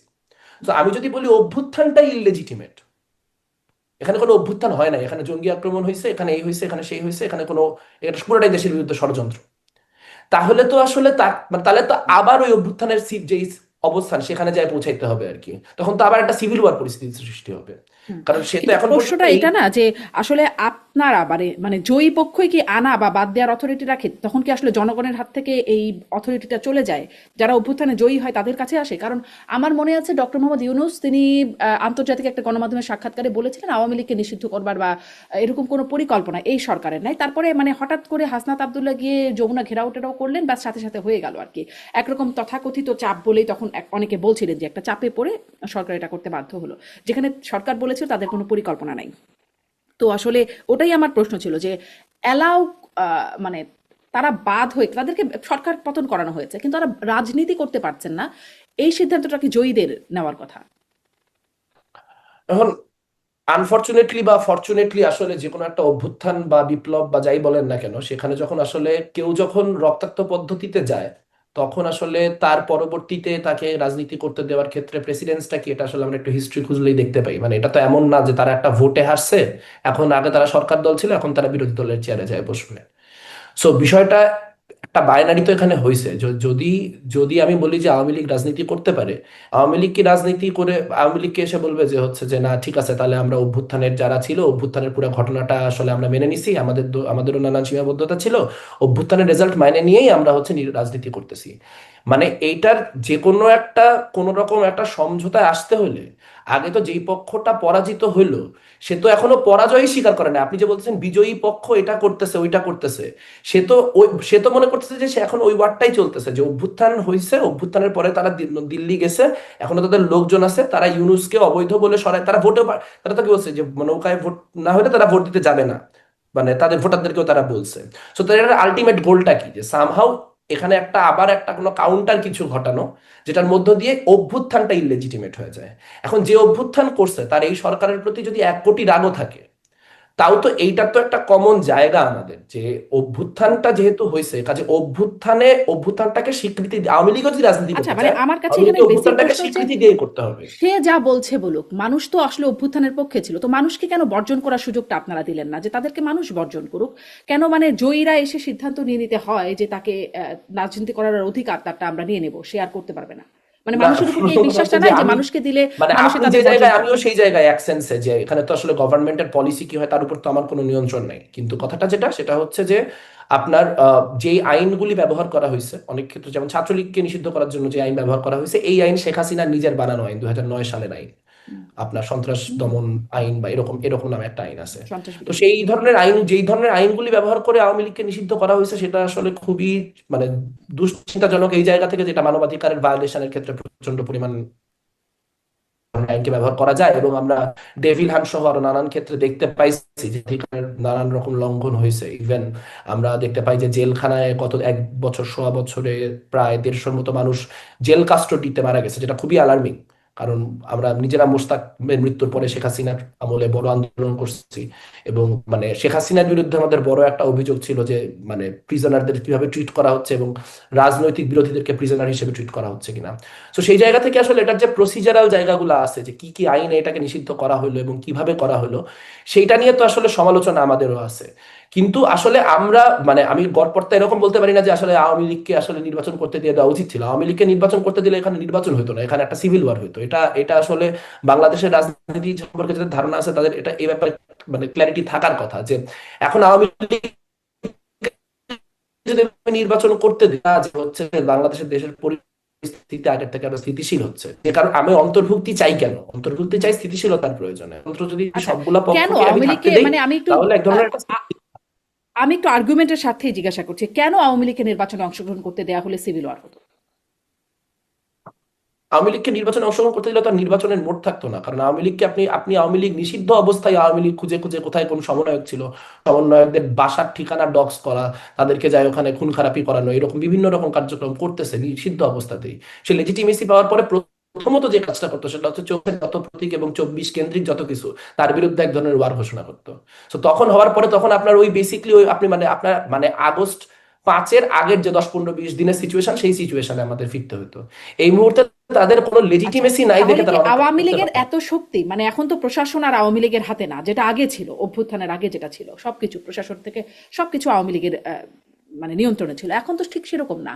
তারপরেও আওয়ামী লীগের শুধুমাত্র আওয়ামী লীগের এত শক্তি যে ধরেন প্রশাসন, আদালত আছে, সরকার আছে, এই দলগুলো এখন আপনারা এত সক্রিয় আছেন, তারপরেও আওয়ামী লীগ এসে সবকিছু তাদের কন্ট্রোলে নিয়ে নিত। না, কন্ট্রোলে নিয়ে নেবে তো বলি নাই, কিন্তু তাহলে তো আর একটা যুদ্ধ পরিস্থিতি তৈরি হবে। মানে আপনি মানে আমি বলতেছি মানে কন্ট্রোলে নিয়ে নেওয়া তো সেটার পরিণতি যদি যদি সফল হয়। কিন্তু আমি বলতেছি যে সে লেজিটিমেট হওয়ার সাথে সাথে যে পলিটিক্সটা শুরু হবে সেটা আবার ওই যুদ্ধাবস্থার রাজনীতিতেই ফিরে যাবে। এখন আওয়ামী লীগের শক্তি তো আছে, কিন্তু আওয়ামী লীগের শক্তি আছে, যেমন ধরেন হিজবুত তাহরিরের অনেক শক্তি আছে। বা মানে কিন্তু সেই শক্তিটা মানে সেটাকে যাতে মানে এভাবে ফ্রেম না করি যে আসলে এইটা মানে পিপলস ম্যান্ডেট, বা সেই জায়গা থেকে তাদের অনেক শক্তি। তাদের শক্তিমত্তার একটা বড় জায়গা হচ্ছে দেশের অনেক মানুষ ওরিয়েন্টেড হয়ে গেছে। একটা সময় আওয়ামী লীগ আসতেছে, আওয়ামী লীগ মাঠে নামতেছে, এইটা বলার সাথে সাথে লাখ লাখ লোক রাস্তায় নেমে পড়তে প্রস্তুত ছিল। কিন্তু ওই মানে বারবার রাখাল বালকের গল্প শোনাইতে শোনাইতে ঠিক আওয়ামী লীগের আমলে জামাত নিয়ে যাওয়া হয়েছিল, যে বারবার রাখাল আপনার কি বলে বাঘের গল্প শোনাইতে শোনাইতে যে নেকড়ে পড়লো, হুম। ওই রাখাল বালকের নেকড়ে আসতেছে করতে করতে এখন এমন একটা অবস্থা হয়েছে যে যদি নেকড়ে আসে আদৌ মানুষজনের ওই এনার্জি আছে কিনা মানুষ আর জানে না। কারণ এতবার নেকড়ের কথা বলা হয়েছে যে নেকড়ে আসতেছে, মানুষজন বারবার করে সেটাতে এনার্জি ইনভেস্ট করতে করতে, এবং যেহেতু আসলে সত্যি কথা বলতে কি যে ইন্টারিম গভর্নমেন্ট আওয়ামী লীগের থেকে খুব বেটার কোনো কিছু করে নাই মানুষের জন্য। So মানুষের এই ইন্টারিম গভর্নমেন্টকে আওয়ামী লীগের এগেনস্টে ডিফেন্ড ইনসেন্টিভ টাইপের একটা সরকারের ভাইব নিয়ে ছিল, সবাই একরকম। আমি তো বিরোধী পক্ষ, আমিও বাইরের দেশের ইন্টারভিউতে যাই সরকারকে ডিফেন্ড করে মানে সরকার হওয়ার আগে অভ্যুত্থানকে ডিফেন্ড করে আসছি। সো সেই যে অভ্যুত্থানের শক্তিটা ছিল সেই অভ্যুত্থানের শক্তিটা তো এখন নাই। এই মুহূর্তে যদি আওয়ামী লীগ আসে বা আওয়ামী লীগ আসলে এটা তো লিগালিটির ইয়েতে ঠেকবে না, যদি হচ্ছে আসলে পলিটিক্যাল উইল তৈরি হয় সেই মাত্রায়, তখন তখন আওয়ামী লীগকে স্পেস সরকারের হোক বা তখন যারা সরকার হোক তাদের দিতেই হবে। কিন্তু আমি বলতেছি যদি আপনি এই মুহূর্তে নির্বাচনে অংশগ্রহণের প্রশ্নে বলেন, আমি জানি না আপনি আমাকে প্রেসিডেন্স দেখাইতে পারেন যে কোথায় অভ্যুত্থানের ঠিক পরবর্তী নির্বাচনে অভ্যুত্থানে যারা রক্তাক্তভাবে পতিত হইলো তাদেরকে ঠিক এক্সাক্ট তার 1.5 বছরের পরের ইলেকশনে জায়গা দেওয়া হয়েছে। প্রেসিডেন্স থাকতে পারে, আমি রেটোরিক্যাল প্রশ্ন করি নাই, হুম। মানে আমার আচ্ছা। জানা নেই এরকম কোনো জি ইয়ে। জি, ঠিক আছে, আমি আপনার অবস্থানটা স্পষ্ট হলাম। এবার একটু আসি, আপনি যে নতুন বন্দোবস্তের কথা, আমরা দেখলাম মাহফুজ আলম, যিনি এই গণ অভ্যুত্থানের মাস্টার মাইন্ড খ্যাত, তিনিও সম্প্রতি বেশ ব্যর্থতার বিষয়টা স্বীকার করছেন যে নতুন বন্দোবস্ত করা যায় না, হ্যান কারেঙ্গা অনেক বলা হয়েছে, কিন্তু আসলে কাজের কাজ করা হয় না, মানুষের আস্থাহীনতা, মানুষের হতাশা তিনি দেখতে পাচ্ছেন। আহ, তিনিও বলছেন যে নতুন কিছু করার চেষ্টা করার ব্যাপারে। তো আপনারাও এখন নতুন কিছু করার চেষ্টার ব্যাপারে আছেন, তার সাথে কি কোনো যোগাযোগ হয়েছে? তাকে অ্যাপ্রোচ করেছেন বা তিনি অ্যাপ্রোচ করেছেন? না, তাকে আমরা হচ্ছে আমাদের যে নতুন প্ল্যাটফর্ম সেই নতুন প্ল্যাটফর্মের কার্ড দিতে গেছিলাম, তখন কিছু আলাপ আলোচনা আমার সাথে হয়েছে। বা তিনি নিজেও আসলে অনেক কিছু মানে অনেক দ্রুত, উনি তো আমার সমবয়সী, উনি নিজেও মানে একদম সরকারের ভিতরে থেকে অনেক কিছু করে অনেক রকম রিয়েলাইজেশন বা সেলফ রিফ্লেকশন করতেছেন। তো উনি ওই সেলফ রিফ্লেকশন প্রসেসের মধ্যে আছেন যে কি কি ঠিক করলাম, কি কি ভুল করলাম, কি করতে পারতাম, ইত্যাদি ইত্যাদি। সো সেই সেলফ রিফ্লেকশনের জায়গা থেকে উনি হয়তো উনার মতো করে সামনের দিনে উনার যেই মানে উনার যেই নিজস্ব কানেকশনস বা নেটওয়ার্ক বা যেসব মানুষজন উনার ইনফ্লুয়েন্স আছে, উনি তো একজন নেতাও হয়েছেন গত 1 বছরে, যে প্রচুর মানুষজন উনার কথা শোনেন বা উনার অনুযায়ী কাজ করতে চান। তো তাদেরকে নিয়ে নিশ্চয়ই তিনি সামনের দিনে কোনো কিছু করবেন, তিনি কোনো কিছু করলে তার জন্য অবশ্যই শুভ কামনা। কিন্তু মানে উনি উনার জায়গা থেকে এগুলি করছেন আর কি, মানে আমাদের সাথে এটার কোনো অ্যাজ সাচ কোনো কানেকশন নাই বা কোনো আচ্ছা, ধরনের স্পষ্ট। আন্ডারস্ট্যান্ডিং যে আছে এমনও না জি, বিষয়। স্পষ্ট। এই যে নতুন বন্দোবস্তের কথা, অভ্যুত্থানের পরপর আমরা সামনের দিকে হ্যাঁ। মেঘমালার একটু কানেকশনের Sorry, সমস্যা হচ্ছে, হ্যাঁ, ফলে আপনার মানে ছবিটাও ফ্রিজ হয়ে গেছে। হ্যাঁ আমি শুনতে পাচ্ছি, আপনি শুনতে পাচ্ছেন? আপনার ছবিও ফ্রিজ দেখাচ্ছিল আর কি। আচ্ছা, হ্যাঁ আচ্ছা আমি আচ্ছা, এখন শুনতে পাচ্ছি।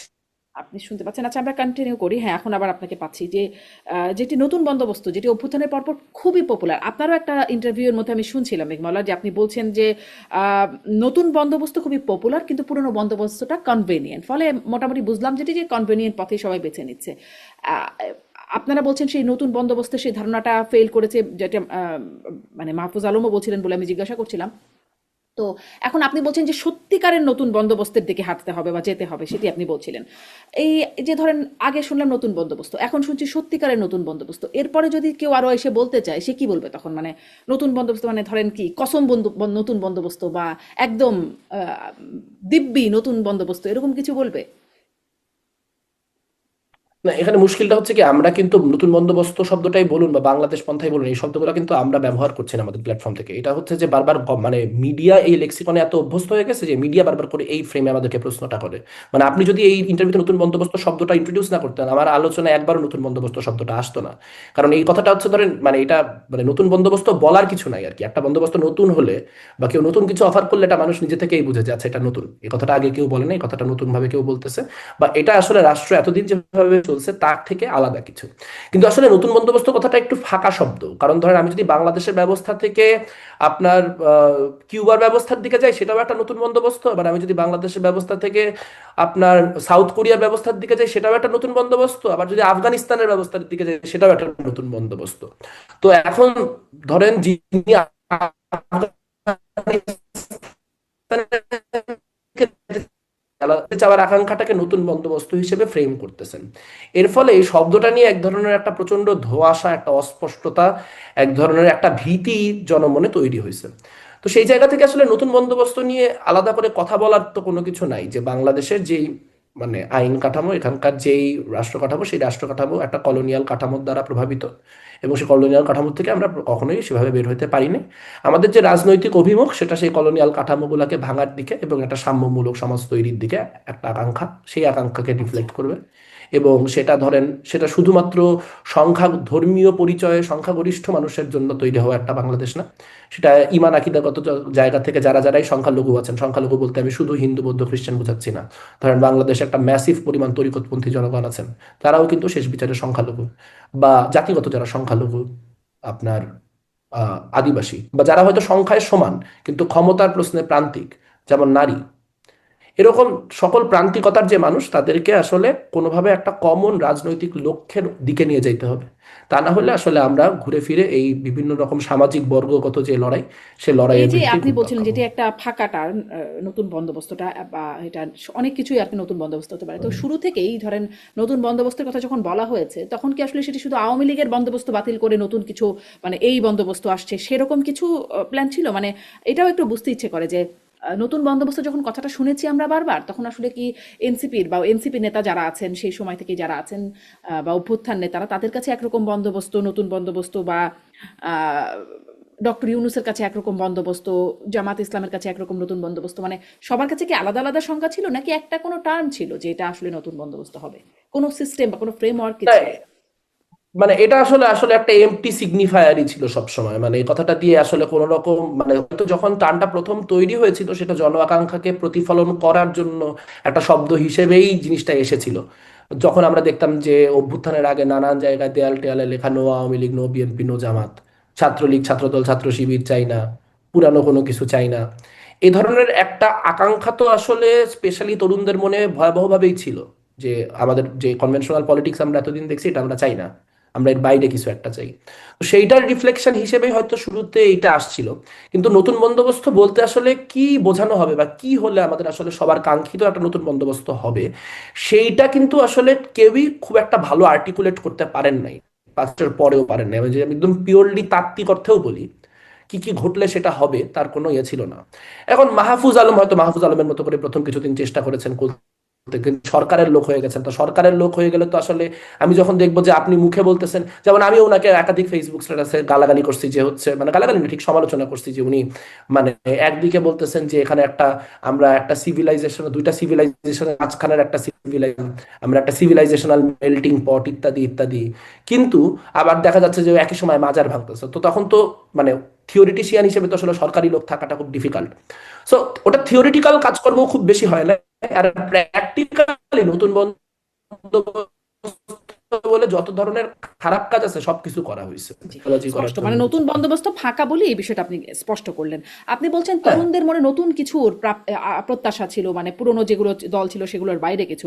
আসলে তরুণদের মনে এখন কি অবস্থা? কারণ বিশ্ববিদ্যালয়ের সংসদ নির্বাচনগুলো যদি তরুণদের মন বোঝার একটা জায়গা হয়ে থাকে, সেখানে আমরা সবগুলো বিশ্ববিদ্যালয়ে শিবিরের একদম ভূমিধস জয় জয়কার দেখা যাচ্ছে। এই অবস্থার কারণ কি? মানে একটা বড় তরুণদের মন জায়গা কি এখন হচ্ছে যে, এই পন্থী? জি। না আপনি যদি ভোটের মানে ভোটের ডেমোগ্রাফিকের ভাগগুলি দেখেন, মানে ডেমোগ্রাফিক বলছি, ভোটের মানে কালেকটিভ ডিভিশনগুলি দেখেন, যে যদি আমি ঢাকা ইউনিভার্সিটির ক্ষেত্রে বলি, যে 30,000 শিক্ষার্থী, 32,000 শিক্ষার্থী ওনাদের হিসাব মতে, সেটা সেটা নিয়ে আমরা তো সবসময় কন্টেস্ট করছি যে নির্বাচনের সুষ্ঠুতা নিয়ে, বাট 32,000 শিক্ষার্থী ভোট দিচ্ছেন ওনাদের হিসাবে, তার হিসাবে গড়ে 9-10 হাজার শিক্ষার্থী শিবিরকে ভোট দিচ্ছেন। সো তার মানে আসলে শিবিরের সর্বোচ্চ ভালো সময়ও কিন্তু আসলে এটা এমন না যে এটা মেজরিটি ওপিনিয়নকে রিফ্লেক্ট করে, কিন্তু অ্যান্টি শিবির যে ভোট, সেই ভোটটা অনেকগুলো নানান রকম পক্ষে বিভাজিত দেখে ভূমিধ্বস ভাব বিজয়টাকে ভূমিধ্বস হিসেবে দেখা যাচ্ছে। আপনি যদি দেখেন ন্যাশনাল ইলেকশনে কিন্তু 30% ভোট পাইলে শিবির দেখা যাবে মোট আসনের কি বলবো 20-25%ও পাবে না হয়তো শেষ বিচারে, যদি তার এরকম এরকম 30% অফ দ্য কনস্টিটুয়েন্সি তাকে ভোট দেয়। কিন্তু ছাত্র সংসদের ডাইনামিকটা আলাদা। সো আমি বলতে পারি যে এটার একটা প্লুরালিটি জামাতের,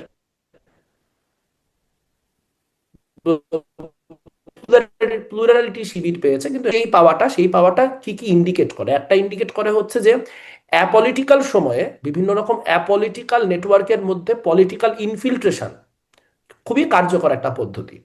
এখন সেটা আপনার রক্তের গ্রুপ মানে রক্তদানের গ্রুপগুলা হোক, সেটা সাংবাদিক সমিতি হোক, সেটা বিতর্ক সংগঠন হোক, সেগুলিতে শক্ত ধরনের ইনফিলট্রেশন থাকলে সেটাই ছাত্র সংসদ নির্বাচনগুলিতে মানুষকে বুঝতে সাহায্য করে। কিন্তু একই সঙ্গে এটাও একটু মাথায় রাখা দরকার, শিবির কোন ধরনের ম্যানিফেস্টো বা কোন ধরনের ম্যান্ডেটের উপর আসছে। জামাত অর্থোডক্স ভাবে সারা দেশে যেই ক্যাম্পেইন করতেছে, ইসলাম কেন্দ্রিক ক্যাম্পেইন, যে আমাদেরকে ভোট দিলে জান্নাতের টিকিট পাওয়া যাবে, শিবির কিন্তু জান্নাতের টিকিট বিক্রি করে নাই ছাত্র সংসদ নির্বাচন। তাকেও কিন্তু ঘুরে ফিরে একটা অন্তর্ভুক্তিমূলক ক্যাম্পেইনের আলাপই করতে হয়েছে, ইউনিটি ইন ডাইভার্সিটির কথাই বলতে হয়েছে। কারণ বিশ্ববিদ্যালয়গুলিতে অন্তত পক্ষে আপনি মুখে যদি এতটুকু না বলতেন, তাহলে এই ব্যাপারটাকে ওভারলুক করা শিক্ষার্থীর জন্য ডিফিকাল্ট হতো। সো আমার রিডিং এটাও, যে আসলে দিন শেষে বাংলাদেশের তরুণ সমাজের যে চাওয়া পাওয়াটা, সেটা একটা অন্তর্ভুক্তিমূলক সমাজের চাওয়া, যে যেখানে বিভিন্ন রকম যে ডাইভার্সিটি গুলা, সেই ডাইভার্সিটি গুলা কোনো একটা ফর্মে কোনো একটা ভাবে সবগুলাকে রেখেই একটা ফাংশনিং সোসাইটি বা একটা ফাংশনিং পলিটি তৈরি করা। সেই কাজে যে যাকে তার সব থেকে বেশি যোগ্য মনে হয়েছে, সে তার মতো করে সেই ভোটিং গুলা করছে। সেখানে হইতে পারে যে শিবির ওই সময়, মানে আমার এটা নিজস্ব একটা আন্ডারস্ট্যান্ডিং, যে আমরা পুরোটা সময় শিবিরকে গালিগালাজ করছি, শিবিরকে সমালোচনা করছি, শিবির এই খারাপ ওই খারাপ। শিবির ওই সময় আমাদের বিষয়ে কোনো কথাই বলে নাই। তারা ঘুরে ফিরে তারা কি করতে চায় বা তারা আসলে কেন ভালো হবে বারবার করে সেই মেসেজ দিয়ে গেছে। এটা একটা শেখার জায়গা হতে পারে বা এটা একটা বোঝার জায়গা হতে পারে, যে আমরা আসলে যে ধরনের কনফ্রন্টেশনাল পলিটিক্স আমাদের এখানে ট্রেডিশনাল পলিটিক্সের অংশ, হয়তো সেই কনফ্রন্টেশনাল পলিটিক্স ছেলে মেয়েদের অত পছন্দ না। তার হয়তো মানে তারা কি আসলে চাচ্ছে কৌশলগতভাবে শিবির এগিয়ে, শিবির উত্তম? কৌশলগতভাবে উত্তম অথবা কথা আমি বলবো না, আমি বলতেছি তারা জিতছে তো কি কি কারণে তাদের জেতার ক্ষেত্রে, মানে তারা তারা কি কি মানে হোয়াট দে ডিড ওয়েল, যেই জিনিসপত্রগুলো তাদের সাফল্যের ক্ষেত্রে ভূমিকা পালন করছে, আমি সেগুলো নিয়ে কথা বলতেছি। আবার আপনি যদি উল্টাটা জিজ্ঞেস করেন, তাহলে উল্টাটা তো আমি সব জায়গায় বলতেই থাকি, মানে সেটা দ্যাটস আ ডিফারেন্ট পয়েন্ট। মানে আপনি ভালোটা জিজ্ঞেস করতেছেন দেখে আমি ভালোটা বলতেছি আর কি। হুম, হুম। যে কি দেখলো, মানে আপনার প্রশ্নটা যদি আমি বুঝে থাকি, তাহলে হচ্ছে যে মানে শিবিরের মধ্যে শিক্ষার্থীরা কি দেখলো, বা অনেকটা সেরকম, বা এই শিবিরের জেতার মধ্য দিয়ে আসলে তরুণরা কেমন সেই বিষয়ে কি বোঝা যায়। হুম, হুম। তো আমি বলতেছি যে ধরেন আপনার রাইট উইং তো আরো অনেক প্যানেল ছিল, শিবিরের থেকে রাইট উইং প্যানেলও ছিল। তো তারা তো জিতলো না, তারা শুধু জিতলো না তাই না, তারা কোনো ভোটও পাইলো না। ঘটনাটা হচ্ছে যে এখানে আপনার এক ধরনের একটা পলিটিক্যাল ভ্যাকিউম ছিল, ছাত্র দল সম্পর্কে একটা নেগেটিভ পারসেপশন আগে থেকে ছিল, বামপন্থীদের জিতায়ও কোনো লাভ নাই বা বামপন্থীদের ভোট দিলেও জিতবে না এরকম একটা পারসেপশন ছিল। সবটা মিলায়ে এখানে মানুষজনের কাছে একটা অটোমেটিক চয়েস হিসেবে শিবির আসছে। তবে আমার ধারণা, আপনি যদি যে ছাত্র সংসদ নির্বাচনগুলি হয়ে গেছে, ধরেন আপনি যদি কালকের আর একটা ডাকসু করেন, আপনি কালকে ডাকসু করলেই দেখবেন যে শিবিরের বেশ কিছু ভোট কমে গেছে, একটা সিগনিফিকেন্ট পোর্শন কমে গেছে। কিন্তু কারণ ডাকসু না এই করলাম কালকে, তারপরে রাকসু, চাকসু, এদিকে জাকসু, যোগসু, এবার শাকসুও হতে যাচ্ছিল, সেটাও মানে বন্ধ হয়ে গেল। না, আপনি পরবর্তীগুলোতে যদি তো খুবই একই রকম। অবজেক্টিভলি দেখেন, তাহলে কিন্তু দেখবেন যোগসুতে অলরেডি আপনার যে মার্জিনস গুলো সেগুলো অনেক ক্লোজ হয়ে আসছে। মানে আপনি যোগসুর ইলেকশনে আপনি যদি সবগুলা অনেক পোস্টে তারা জিতছে, এটা তো আপনি বলতে পারেন, কিন্তু আপনি যদি মার্জিন দেখেন, মার্জিনের জায়গা থেকে কিন্তু আপনার এটা ভূমিধস বলতে পারবেন না। সো এক ধরনের কি বলবো, জিনিসটা এক ধরনের লেভেল আউট করে যাওয়ার ট্রেন্ড কিন্তু বিদ্যমান, কিন্তু এটা অনেক স্লো। সো এটা আসলে রিয়েল টাইমে বোঝাটা খুব ডিফিকাল্ট। তবে আমার কাছে মনে হয় যে আসলে এটা কোনো মানে এইটা এমন ইন্ডিকেট করে না যে ঢাকা বিশ্ববিদ্যালয় বা এই জাতীয় বিশ্ববিদ্যালয়গুলোর সবগুলা একটা মহা দক্ষিণপন্থী শিফট হচ্ছে। বরং এখানে আসলে অদক্ষিণপন্থী যে শক্তিগুলা, আমাদের যে সীমাবদ্ধতাগুলা, সেই সীমাবদ্ধতাগুলা অ্যাড্রেস করে কিভাবে আসলে জনগণের কাছে ওইভাবে যাওয়া যায়, যেখানে যে আমার শেষ ভোটটা পর্যন্ত চাওয়া যায়। আমি তো 40,000 শিক্ষার্থীর কাছে পৌঁছানোর ইনফ্রাস্ট্রাকচারই নাই আমার। আমি যার সাথে ফাইট করতেছি, আমার 40,000 শিক্ষার্থীর কাছে পৌঁছানোর ইনফ্রাস্ট্রাকচারই আমার তৈরি করতে হয়েছে ইলেকশন ধরে। আর ওর এই ইনফ্রাস্ট্রাকচার নিষিদ্ধ থাকা অবস্থায় আগে থেকে তৈরি। সো এটা অটোমেটিক্যালি একটা অ্যাডভান্টেজ। এইটা যত বেশি না আইডিওলজিক্যাল ডিফিট, তার থেকে অনেক বেশি ইনফ্রাস্ট্রাকচারাল ডিফিট। নিষিদ্ধ থাকা আমি যদি অবস্থায় সেই আগে থেকে তৈরি ইনফ্রাস্ট্রাকচার কি বিল্ড করে? করতে পারি। হুম। মানে নিষিদ্ধ থাকা অবস্থায় আগে থেকে তৈরি কি করে শিবিরের? সেটা তো তাদের গুপ্ত রাজনীতির ফজিলত, তারা তো পুরোটা সময় আওয়ামী লীগের যে কাঠামো, ছাত্রলীগের যে কাঠামো, সেই কাঠামোর ভিতরেই ছিল। তাদের লোকজন ডিবেট ক্লাবের প্রেসিডেন্ট হয়েছে, এই ডিবেট ক্লাবের প্রেসিডেন্ট, সাংবাদিক সমিতির প্রেসিডেন্ট, এই প্রত্যেকটা জিনিস ছাত্রলীগ থেকে ভেট করে হইতো। ছাত্রলীগের অ্যাপ্রুভাল ছাড়া কেউ ঢাকা ডিওডিএস এর প্রেসিডেন্ট হইতো না ওই সময়, কেউ আপনার ইয়ার প্রেসিডেন্ট হইতো না, আপনার সাংবাদিক সমিতির প্রেসিডেন্ট হইতো না। তো যখন আমি দেখতে পাচ্ছি যে এই সংগঠনগুলির ভিতর থেকে শিবির বেরোচ্ছে, তার মানে কি? তার মানে হচ্ছে যে এখানে গোটা স্ট্রাকচারটার মধ্যে তাদের একটা ইনফিল্ট্রেশন ছিল, এবং ইনফিল্ট্রেশনটা সাজানোই ছিল এমন ভাবে যে ইফ এন্ড ওয়েন এই গভর্নমেন্টটা পরে, তখন যাতে করে আমার সেই ইনফ্রাস্ট্রাকচারটা রেডি থাকে যে আমি বিভিন্ন শিক্ষা প্রতিষ্ঠানগুলো রাতারাতি টেক ওভার করতে পারবো। এবং এক্স্যাক্টলি তাই হয়েছে, এবং সেখানে আসলে আমাদের সবার এক ধরনের কালেকটিভ ফেলিয়ার ঘটছে, সেটা তো আসলে অস্বীকার করার ছাত্রলীগের কি কিছু নেই। বেশিরভাগই শিবির ছিল? মানে আসলে ছাত্রলীগের ভোটাররা গেল কোথায়? তখন আমরা শুনেছিলাম যে ছাত্রলীগ নাকি শিবিরকে ভোট দিয়েছে। ফলে প্রশ্নই আসতেই চায় যে মানে জেগেই ওঠে যে বেশিরভাগ ছাত্রলীগে কি শিবিরই ছিল? তুমি আমি আমি স্ট্যাটিস্টিক্যালি বলা ইজ ভেরি ডিফিকাল্ট, কারণ আমার কাছে মনে হয় বেশিরভাগ ছাত্রলীগ কিছুই ছিল না। বেশিরভাগ ছাত্রলীগ বা বেশিরভাগ মানে এই বেশিরভাগরা হয় হচ্ছে তারা যারা হচ্ছে ক্ষমতার সাথে থাকতে চায়। সো যেখানে হয়েছে যে তখন ছাত্রলীগের সাথে থাকলে ক্ষমতার সাথে থাকা যায়, তো এখন শিবিরের সাথে থাকলে ক্ষমতায় থাকা যায়। কালকে যদি ছাত্র দলের সাথে থাকলে ক্ষমতায় থাকা যায়, তাহলে এরা পুরো সার্কেলটা কমপ্লিট করে ফেলবে। ধরেন দল লীগ হয়ে শিবির হয়ে দল পর্যন্ত হওয়াটা কমপ্লিট করে ফেলবে। আজকে যারা শিবিরের হয়ে অনেক কথাবার্তা বলতেছে, কালকে নির্বাচনের ফলাফল চেঞ্জ হওয়ার পর তাদের একটা বড় অংশ যে আবার ছাত্র দল হয়ে যাবে না, এটার কোনো নিশ্চয়তা নেই। কিন্তু এটা এটা তো হচ্ছে সেই ধরেন গ্রুপটা। সবগুলো পরিসংখ্যান তো বলছে, যদি সেদিকে মানুষ বিশ্বাস করে নাকি মানুষ আসলে বিশ্বাস করছে না সেটাও প্রশ্ন রাখি, যে যেটা পরিসংখ্যান বলছে যে আগামী নির্বাচনে বিএনপি আসবে, মানে সরকার গঠন করবে, সেক্ষেত্রে তো তাহলে কেন ছাত্রদল শক্তিশালী হচ্ছে না? মানে আগে থেকেই যখন জানা বিষয়টা, তাহলে ছাত্রদল কেন শক্তিশালী না? মনে হয় না বিষয়টা এত এত ফরগন কনক্লুশন। মানে আমার ব্যক্তিগত হাম্বল ওপিনিয়ন হচ্ছে যে হুম। ইলেকশনের রেজাল্ট এখন যারা এত মানে ক্লিয়ারলি বলতেছেন, তারা কি দেখে বলতেছেন তারা জানেন। মানে এই পোলিং এর উপর আমি খুব বেশি ভরসা করি না। মানে আমি নিজেও দেখছি, ডাকসু সময়কার পোলও দেখছি, মানে poll is not a very good reflection of reality, specially বাংলাদেশের মতো দেশগুলোতে যেখানে পোলগুলা করার ক্ষেত্রেই পলিটিক্যাল ইন্টারেস্ট থাকে। কিন্তু যদি আমি বলতেছি যে ইফ অ্যান্ড ওয়েন এখানে একটা ক্ষমতার রদবদল ঘটে, ক্ষমতার রদবদলটা নিশ্চিত হওয়ার সাথে সাথে আপনি দেখবেন প্রচুর মানুষজন আবার জায়গা শিফট করে আবার ক্ষমতার সাথে চলে গেছে। আর গুপ্ততার যে বিষয়টা, এটা তো খুব ক্লিয়ার। মানে এটা হচ্ছে যে ধরেন আপনার এমন লোকজনও ছিল যারা আপনার গেস্ট রুমে আপনার হচ্ছে শিক্ষার্থীদেরকে র্যাগ দিত শিবির বলে। মানে যারা শিবির বলে র্যাগ দেওয়ার জন্য প্রসিদ্ধ ছিল, পরবর্তীতে দেখা গেল তারা নিজেরা ছাত্র শিবির। হুম। এবং তারা এখন এই যে কয়েকদিন আগে ডাকসুর একজন সদস্য, তার কিছু ফেসবুক স্ট্যাটাসের ভিত্তিতে মানুষজন তার অতীত আবার ডিক করা শুরু করছে। হুম। করতে গিয়ে এগুলা বের হয়ে আসছে যে সে ওই একসময় গেস্ট রুমের একজন খুব মানে কি বলবো ত্রাস সঞ্চারকারী একজন নেতা ছিলেন। তো এই যে গোটা কাঠামোটা, এটা ঘটনাচক্রে হয় নাই। এমন না যে একজন দুইজন লোক হঠাৎ করে চিন্তা করছে যে আচ্ছা আমি ছাত্র শিবির করি, তাহলে আমি ছাত্রলীগে ঢুকে যাই, আমি ছাত্রলীগে ঢুকে গেলে নিজেকে বাঁচতে পারবো। এই পুরো জিনিসটা একটা কাঠামোগত ভাবে হয়েছে। এবং সেই জন্যই আসলে ছাত্রলীগের ওই সময়কার যে নির্যাতন অত্যাচার, সেগুলোর পিছনে অর্গানাইজেশনাল বা স্ট্রাকচারাল দায় শিবির কেন নিবে না, সেই প্রশ্নটাও খুবই যৌক্তিক একটা রাজনৈতিক প্রশ্ন। কিন্তু একটা রেজাল্ট হচ্ছে যে আসলে কৌশলগুলো রাজনৈতিকভাবে অনুচিত কৌশল হলেও এই কৌশলগুলোকে আপনি আইনিভাবে ঠেকানোর কোনো উপায় নেই। যার ফলে সেটার মানে লাভ যে তারা তুলবে, এইটাও আসলে একরকম মেনে নিয়েই আমাদের আগাইতে হবে। এবং সেটার উপর ভিত্তি করেই আমরা সামনের দিনে কিভাবে এই জিনিসটার মোড় ঘুরাইতে পারি, শুধুমাত্র তার বামপন্থীরা না। মানে কি এরকম মানে আসলে, মানে ছাত্রলীগের তো আমাদের চোখে শুধু, মানে যখন ইভেন ক্ষমতায়ও ছিল আওয়ামী লীগ তখনও ছাত্রলীগের আলোচনায় আসতোই, মানে হচ্ছে ছাত্রলীগের কোনো অপকর্ম নিয়ে আমরা আলোচনা করতাম, কৃতকর্মের ব্যাপারে সবসময় অপকর্ম নিয়েই আলোচনায় আসতো। মানে ছাত্রলীগের এই অপকর্মের দায় কি একটা বড় অংশ ছাত্র শিবিরেরও পড়ে?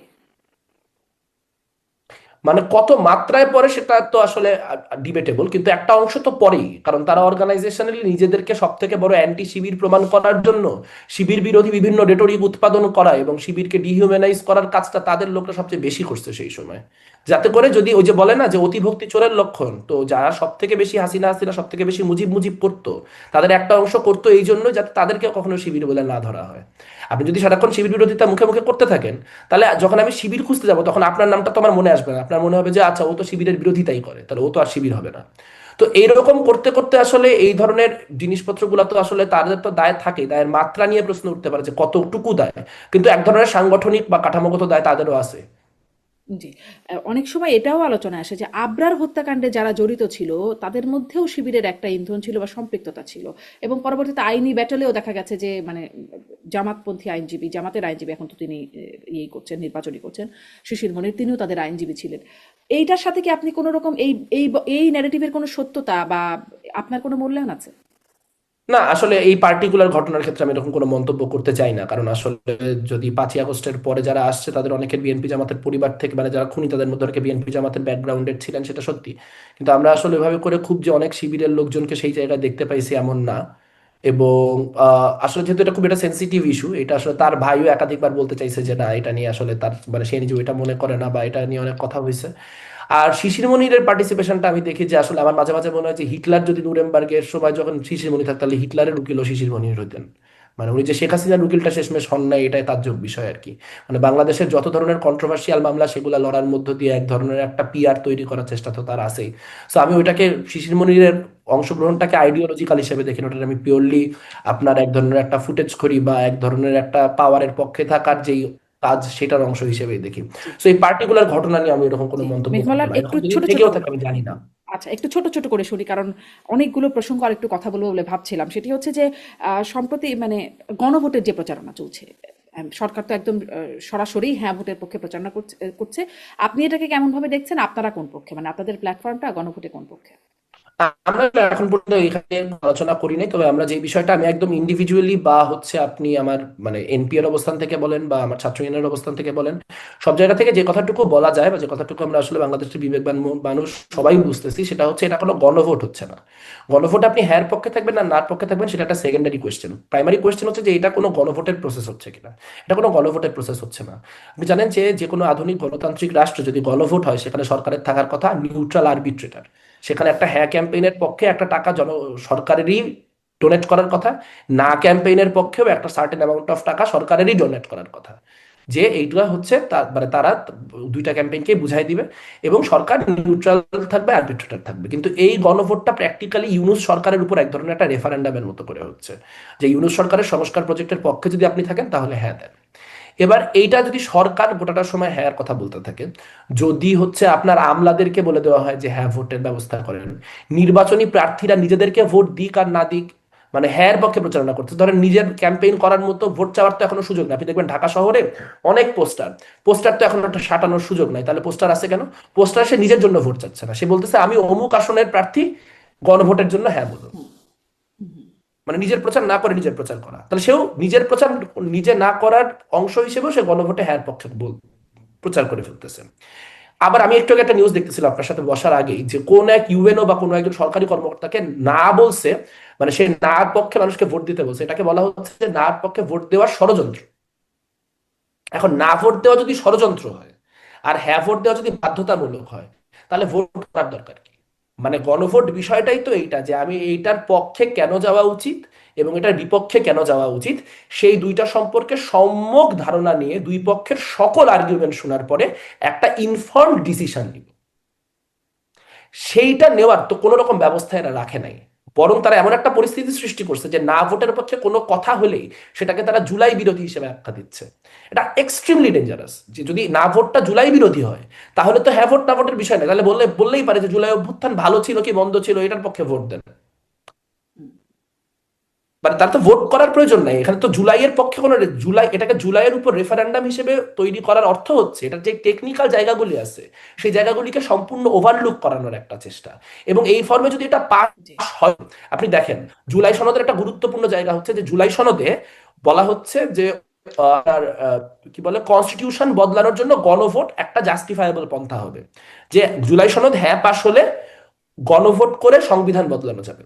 এখন ধরেন 3 বছর পরে যদি আরেকটা গণভোট হয় সংবিধান বদলানোর জন্য, এবং সেই গণভোটের ক্ষেত্রেও সরকার একই রকম পক্ষপাতমূলক আচরণ করে, তখন তো এই গণভোটটাকে প্রেসিডেন্স বা নিদর্শন হিসেবে দেখানো যাবে। যে ওই সময় তো হয়েছিল, ওই সময় যে তো গণভোট এভাবে হয়েছিল, যে গণভোট এভাবে হয়েছিল, গণভোট এভাবেই হয়। তো সেইটা একটা জঘন্য প্রেসিডেন্স তৈরি করবে। জুলাই সনদ নিয়ে সরকারের উচিত ছিল, সরকার যেহেতু একরকম তার একটা পলিটিক্যাল জায়গা আছে, যে ঠিক আছে সে এটার পক্ষে অবস্থান নিতেছে, সেখানে ইউনূস সাহেব জুলাইয়ের পক্ষে কথা বললো ফাইন। কিন্তু এখানে হ্যাঁ এবং না দুইটা আর্গুমেন্টের পক্ষে যাতে এনাফ পরিমাণ কথা বলা যায়, একটা ডিবেট হয় নাই হ্যাঁ না নিয়ে, টেলিভিশন মিডিয়াগুলোতে জনভোট নিয়ে একটা বিতর্ক হয় নাই পর্যন্ত। তাহলে আসলে আমরা আমরা কিভাবে বলবো যে জনগণ একদম ইনফর্ম স্পষ্ট চয়েস করতে মেঘমোল্লার পারে? স্পষ্ট, মানে এই যে প্রচারণা আপনি এটাকে ভালোভাবে দেখছেন বা এটা সমালোচনার জায়গা করছেন আপনি। আপনি কি এটা বলবেন যে আপনি আসলে হ্যাঁ বা না এর পক্ষে কোন পক্ষে, বা আপনার প্ল্যাটফর্মটি কোন পক্ষে, সেটা কি আপনি বলতে পারেন? আমাদের প্ল্যাটফর্মের এখন আসলে এই বিষয়ে কোনো আপনার ডিসকাশন হয় না। আমরা আপনার এই বিষয়ে আমাদের পুরো অবস্থানটা কি সেই অবস্থানটা হচ্ছে আমরা জানাবো। আমি যেটুকু বলতে পারলাম সেটুকু এই জন্য বলতে পারলাম কারণ এই ব্যাপারে একটা কনসেনসাস অনেক মানুষের মধ্যে আছে। আর আমি ব্যক্তিগত আসলে হ্যাঁ বা না, মানে আমি আমি ভোট দিতে গেলে সম্ভবত আমি এই ভোটই দিব না, মানে আমি যদি আচ্ছা ব্যক্তিগতভাবে বলেন। জি কারণ মানে আমি এখানে আমি ইয়েস নো বলতেছি কিসের ভিত্তিতে, মানে আমি তো ইনাফ ইনফর্ম না রে ভাই।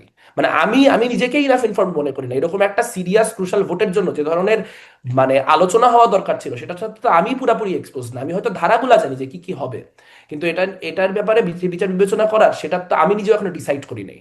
এবং আমি না বললাম যে আমি ভোট দিব না এই জন্য, কারণ আমার কাছে মনে হয় এই ভোটটা আসলে শেষমেশ ইন ডাউন দ্য ইয়ার্স 10 বছর 20 বছর পরে যতই আপনার এখন প্রচন্ড পরিমাণে ইয়ে করে এটাকে করা হোক না কেন, এটা পলিটিক্যাল লেজিটিমেসি হারাবে, কারণ এখানে জি নায়ের পক্ষের আর্গুমেন্ট গুলো কেউ শোনেই নাই। জি একদম। ফলে যদি আমি ভোটটা বললাম হ্যাঁ একটু হওয়ার এটা পরে শুনি। নানান ক্রাইসিস তৈরি হয়, একটু শেষ করি, যদি হ্যাঁ হ্যাঁ হ্যাঁ। হওয়ার পরে নানান ক্রাইসিস তৈরি হয় তখন বলা হবে যে এই যে এটা মানে এটা তখন মানুষজন আমাদেরকে একরকম মানে ছলনার মধ্যে দিয়ে করাইছিল, কাজে এইটার কোনো লেজিটিমেসি নাই। এটা 4-5 বছর পরের 4-5 বছরের মধ্যে পলিটিক্যাল পক্ষগুলাই বলবে, যারা এখন হ্যাঁ পক্ষে করতেছে আপনি মিলায় নিয়ে একদিন এরাই বলবে যে না তখন একটা অবিবেচনাপূর্ণ কাজ হয়েছে, আমরা ভোটটা ঠিক মতো করে আসতে পারিনি। অনেকে তো আসলে খুব শক্তভাবে যে হ্যাঁর পক্ষে তাও মনে হয় না, মানে তারা ব্যক্তিগতভাবে অনেকেই, আমি বিএনপি বলছি, বিএনপির অনেকেই বলেছেন নেতাদের যে আসলে তারা না ভোটের পক্ষে। এমনকি মির্জা ফখরুল ইসলাম আলমগীর ঠাকুরগাঁও এক আয়োজনে বলেছিলেন যে গণভোট কি মানুষ বোঝে না, জুলাই সনদ মানুষ বোঝে না, যদিও দল হিসেবে তারা হ্যাঁর পক্ষে থাকার অবস্থান নিয়েছে। কিন্তু আমি এটাও একটু জানতে চাই আপনার কাছে যে আপনাদেরই তো বন্ধু বান্ধবরা মিলে বা সিনিয়র জুনিয়র তারা মিলে হচ্ছে এনসিপিটা গঠিত হলো পরবর্তীতে, তারা কেন, তারা তো শুরু থেকেই জুলাই সনদ বলে অনেক কিছু করলো, কিন্তু কেন স্বাক্ষর করলো না এটি বলতে পারেন? আই হ্যাভ নো আইডিয়া, মানে এটা তারা ভালো বলতে পারবে আর কি। মানে এটাকে আমাকে বাইরে থেকে দেখে আমার পলিটিক্যাল স্ট্যান্ড বা জিত বেশি কিছু মনে হয় নাই। হুম। মানে মানে আমি এই এটাকে কোনো বিষয়টি ওয়েল জিজ্ঞাসা থট আউট করেছিলাম, ডিসিশন মনে হয় নাই। আমি এটি জিজ্ঞাসা করেছিলাম সরকারের প্রেস সচিবকে, তিনি বলেছিলেন স্বাক্ষরটা আসলে খুব ইম্পর্টেন্ট কিছু না। আপনার কাছে কি মনে হয় স্বাক্ষর ইম্পর্টেন্ট কিছু না, না করা বা না করা একই ব্যাপার? প্রেস প্রেস সচিব উনি উনি বাংলাদেশের সব থেকে রিডিকুলাস মানুষদের একজন। মানে স্বাক্ষর করা যদি গুরুত্বপূর্ণ না হয় তাহলে স্বাক্ষরের জন্য এত বিশাল প্রোগ্রাম রেডি করা হলো কেন? স্বাক্ষর গুরুত্বপূর্ণ না তাহলে এত বিশাল ক্যামেরা ট্যামেরা দাঁড় করায় ওইখানে এতক্ষণ এত মিডিয়া প্রেজেন্স এত কিছু, সরকার একটা ঐতিহাসিক মুহূর্ত বলে দিল, তাহলে স্বাক্ষর করা নাকি গুরুত্বপূর্ণ না? মানে এগুলা হচ্ছে ওনারা আসলে মানে এক কথা বলতে বলতে এত সেলফ কন্ট্রাডিক্টরি কথাবার্তা বলেন যেগুলো আসলে মানুষজনে আমরা আর কি বাইরের দেশে হাসাহাসির পাত্র হই এই আর কি। জি। এইবার একটু আসি দায় মুক্তির যে বিষয়টা, সেটিকে আপনি কিভাবে দেখছেন? 1 জুলাই থেকে 31 আগস্ট পর্যন্ত দায় মুক্তি, জুলাই যোদ্ধাদের দায় মুক্তির কথা বলা হচ্ছে, আপনি এটিকে কিভাবে দেখছেন? আমার কাছে মনে হয় যে এক ধরনের দায় মুক্তির তো প্রয়োজনীয়তা আছেই, দায় মুক্তির প্রয়োজনীয়তা আছে, কারণ প্রচুর পরিমাণে ভায়োলেন্স। আপনি যদি দায় মুক্তি না দেন, আমিও তো ধরেন এখানে যখন মানে এখানে 17ই জুলাই 18ই জুলাই যখন এখানে পুলিশ বক্স বা পুলিশের সিম্বল ওয়ালা জিনিসপত্র ভাঙাভাঙি হয়েছে আমিও তো সেখানে ছিলাম। তো আমিও তাহলে ফৌজদারি অপরাধের অপরাধী। এখন বিষয় হচ্ছে যে আপনার কোথাও একটা আলাদা করতে পারতে হবে। কারণ আমার কাছে দায় মুক্তির বিষয় যেটা খুব ফিশি লাগছে সেটা হচ্ছে 31 আগস্ট পর্যন্ত কেন? হুম হুম। 5ই আগস্ট অভ্যুত্থান হয়ে গেছে, শেষ। শেখ হাসিনা 3টার সময় চলে গেছে, সারাদিন ধরে মানুষের বুঝতে সময় লাগছে। বাই 6 আগস্ট দেশ যার আওয়ামী লীগের নিয়ন্ত্রণে নাই, পুলিশের নিয়ন্ত্রণে নেই, এটা স্ট্যাবলিশড। তাহলে 6 আগস্ট থেকে 31 আগস্ট কোন ভায়োলেন্সটা করতে হয়েছে যে ভায়োলেন্সটা জাস্টিফায়েবল? এবং 5ই আগস্ট অভ্যুত্থানকারীরা বলছে যে মন্দিরগুলাকে প্রোটেকশন দাও, মাজারগুলাকে প্রোটেকশন দাও। অভ্যুত্থানকারীরা নিজেরা অনেক জায়গায় নিজেদের মতো করে যেখানে যেখানে ক্যাপাসিটি ছিল সেখানে মন্দির বলেন, মাজার বলেন, অন্য অনেক কিছু বলেন, মানে আপনার প্রতিরক্ষা করতে নেমে গেছে। তাহলে সেই সময় যারা মন্দির মাজার ভেঙে, যারা বিহারি বলতেছি আপনার হিন্দু গ্রামগুলাতে আক্রমণ করে, যারা হচ্ছে আপনার আহ হিজড়াদেরকে আক্রান্ত করে অভ্যুত্থানের নাম খারাপ করলো, যারা অভ্যুত্থানের পরিস্থিতিটাকে এরকম একটা বেধড়ক খারাপ জায়গায় নিয়ে গেল যে সরকার নিয়ে, সরকারে কে যাবে আসবে সেগুলো নিয়ে চিন্তা ভাবনা করার কোনো সুযোগই আমরা পাইলাম না। একরকম 8ই আগস্ট একটা সরকার কোত্থেকে এসে উঠতে হলো, এরকম একটা পরিস্থিতি তৈরি হলো। তো সেই এন্টিটি গুলা যারা ধরেন এই ধরনের ভায়োলেন্স করছে সেইগুলাকেও তো আসলে পক্ষান্তরে একরকম দায়মুক্তি দেওয়া হলো। যে আপনি যদি 10ই আগস্ট 12ই আগস্ট 15ই আগস্ট কোনো একটা হিন্দু গ্রাম পুরাই দিয়ে আসেন বা হিন্দু গ্রামে আক্রমণ করে আসেন, তাহলে তো সেইটাও তাহলে দায়মুক্তির আন্ডারে চলে গেল। বা আপনার কোনো একটা জায়গায় আপনি হিজড়াদের আক্রান্ত করলেন, বা কোথাও একটা মন্দির ভাঙলেন, বা কোথাও একটা কোনো একটা আস্ত বাড়ি পুরায় 20টা মানুষ মাইরে ফেললেন, এগুলাকেও তো অভ্যুত্থানের অংশ হিসেবে দায় মুক্তি দেওয়া হচ্ছে। সো অনেকে এটা বলেন, যারা পাকিস্তান পন্থী আছেন তারা অনেকে এটা বলেন, পাকিস্তান পন্থী ছিলেন যে কিন্তু 24-এর অভ্যুত্থানের পক্ষের লোকজন, যে মুক্তিযুদ্ধের সময়ও তো হচ্ছে আপনার 25শে ফেব্রুয়ারি পর্যন্ত না কত ফেব্রুয়ারি পর্যন্ত 72-এর হুম হচ্ছে আপনার ইয়ে দেওয়া ছিল, ইন্ডেমনিটি দেওয়া ছিল। এখন সেটা তো অন্য কারণ ছিল, কারণ আপনার যে মিরপুর অঞ্চল, সেই মিরপুর অঞ্চল তো 1971-এ স্বাধীন হয় নাই। বাংলাদেশের অনেক রণাঙ্গন স্বাধীন হইতে হইতে ফেব্রুয়ারি পর্যন্ত গেছে। সেই রকম তারিখ ধরেই হচ্ছে আপনার সেই দায় মুক্তিটাকে দেওয়া হয়েছিল। কিন্তু এইখানে আসলে 6 আগস্টের পরে কেন দায় মুক্তি দেওয়া লাগবে, কি দায় মুক্তি দেওয়া লাগবে? মানে 6 আগস্টের পর কি শেখ হাসিনা ছিল, আওয়ামী লীগ ছিল? তাহলে তখন ভায়োলেন্স কেন, তখনকার ভায়োলেন্সের জাস্টিফিকেশন কি? এই কথাগুলো তারা বলতেছেন না। এবং আমার একটা আতঙ্ক বা আশঙ্কার জায়গা হচ্ছে, সরকার কি অনেক ক্ষেত্রে এরকম বিভিন্ন রকম আক্রমণের সঙ্গে একরকম ট্যাসিট ভাবে জড়িত ছিল? যদি না থাকে তাহলে আসলে এই দায় মুক্তি দেওয়ার ব্যাপারে সরকারের এরকম একটা স্ট্যান্স কেন? কেন তারা আসলে এই 30 আগস্ট পর্যন্ত যেই মব, সেই বিভিন্ন মবকে রেভলিউশনারি ভায়োলেন্স থেকে আলাদা করতে পারলেন না? এবং সেই মবটাকে যে আসলে এভাবে জাস্টিফাই করা হলো, তার মধ্য দিয়েই তো আসলে আজকে প্রথম আলো ডেইলি স্টারের ঘটনাটা ঘটানোর পরেও বিভিন্ন রকম বিপ্লবী ভায়োলেন্সের যুক্তি কাজে লাগানো যাইতেছে। সো আমার কাছে আসলে দায় মুক্তির যে টাইমটা, সেই টাইমটা অ্যালার্মিং লাগে। তবে আমার কাছে মনে হয় 5ই আগস্ট পর্যন্ত দায় মুক্তির প্রয়োজন আছে। তার কারণ জি, 5ই অভ্যুত্থানটাকে আগস্ট আপনার পর্যন্ত এক দায় মুক্তি, ধরনের একটা আপনার নৈতিক, ব্যাখ্যাটা, একটু একটা লাইন আপনার শেষ করে ব্যাখ্যাটা, দিই, জি শেষ করেন। যে অভ্যুত্থানকে এক ধরনের আইনগত প্রোটেকশন দেওয়ার নেসেসিটি আছে, এই জিনিসটাও খুব ক্লিয়ার করে বলা দরকার। একদম। মানে আপনি বলছেন যে 5ই আগস্ট পর্যন্ত দায় মুক্তি, কিন্তু আমি মানে সেটি প্রেস সচিবকেও জিজ্ঞাসা করছিলাম যে সেখানে আসিফ নজরুল মাননীয় আইন উপদেষ্টা তিনি স্পষ্ট করছেন যে অভ্যুত্থান কালে সংঘটিত এবং রাজনৈতিক প্রতিরোধের উদ্দেশ্যে যে কৃতকর্ম সেগুলোর জন্যই দায় মুক্তি। এই জন্য আমিও জিজ্ঞাসা করছিলাম যে অভ্যুত্থান কাল তো 5ই আগস্ট চলে গেল, আর রাজনৈতিক প্রতিরোধ সেটাও আমি এই জন্য জিজ্ঞাসা করছিলাম যে ধরুন এই যে পরবর্তীতে বৈষম্য বিরোধী ছাত্র আন্দোলন যেটা রয়েই গেল, যেই প্ল্যাটফর্মে অভ্যুত্থানটা হলো, তারা দেখছি কখনো ডিআইজি কে গিয়ে হুমকি দিচ্ছেন, কখনো ওসি কে গিয়ে দিচ্ছেন, কখনো হাসপাতাল কর্তৃপক্ষকে দিচ্ছেন, কখনো গিয়ে আসামি ছাড়াতে গিয়ে বলছেন আমরা থানা ভেঙেছি, আমরা থানা জ্বালিয়েছি, আমরা সন্তোষ সাহাকে পুড়িয়ে মেরেছি, বা মানে মেরে ঝুলিয়ে রেখেছি। এই বক্তব্যগুলো যখন তারা দিচ্ছিলেন, এই যে মেরে ঝুলিয়ে রাখা বা সন্তোষের পরিবার, সে কি আসলে বিচার পাওয়ার যোগ্য হবে? যদি আমি বিষয়টা খুব একটা স্পষ্ট হতে পারি না, কিন্তু আপনার কি মনে হয়? আপনি বলছেন আপনি নিজেও পুলিশ বক্স ভাঙচুর করেছেন, দায় মুক্তি না দিলে তো আপনি নিজেও ফৌজদারি অপরাধী হবেন। আর সন্তোষের পরিবার বা সন্তোষের যে মানে ছোট বাচ্চাটা আছে, তারা কি চাইতে পারবে না, বিচার চাইতে পারবে, পারা উচিত তো নাকি না? অবশ্যই চাইতে পারা উচিত। এবং আমি শুরু থেকেই, আমি 5ই আগস্টের পরে ব্যক্তিগতভাবে আসলে আমি যত অ্যাক্টিভিজম করেছি, বা আমি জাতিসংঘের সাথেও যখন কথা বলার সুযোগ হয়েছে তাদের বিভিন্ন টিমের কাছে, আমি শুধু হাতে পায়ে ধরা বাকি রাখছি যে এখানে একটা ট্রানজিশনাল জাস্টিসের ব্যবস্থা করা হোক। এটা রাষ্ট্র থেকে করবে না, এটা যদি বাইরের সংস্থাগুলো করাইতে পারতো তাও হইতো। যে আপনার এরকম একটা ট্রুথ অ্যান্ড রিকনসিলিয়েশন লাগে, তো মানে সবগুলো বিচার দরকার। ধরেন সন্তোষ সাহার ঘটনাটা, ওনার নাম তো সন্তোষ সাহা তাই না, বালিয়াচং জি থানার জি জি, যিনি, বানিয়েছি। যাকে পুরায় মারা এসআই, হয়েছিল। জি জি। আচ্ছা, তো বলা হচ্ছে যে ওই থানায় 9 জন লোককে হত্যা করা হয়েছিল। এখন যদি 9 জন লোককে হত্যা করা হয়ে থাকে, তাহলে সেই 9 জন লোককে হত্যা করার পিছনে পার্টিকুলারলি সন্তোষেরই দায় ছিল, এইটা নিশ্চিত হইলো কিভাবে? এবং এই যে তার দায় ছিল, এই জন্য তিনি অপরাধী এবং সেই জন্য তার মৃত্যুদণ্ড প্রাপ্ত, এটা কোন বিপ্লবী কোর্ট ডিসাইড করছে? এটা কি এমন হয়েছে যে ওখানে অভ্যুত্থানের যারা সমন্বয়ক তারা গেছেন, তারা যে সেখানে একটা কোর্ট বসাইছেন, কোর্টের মধ্যে সিদ্ধান্ত হয়েছে, হওয়ার পরে তারপরে করেছেন না?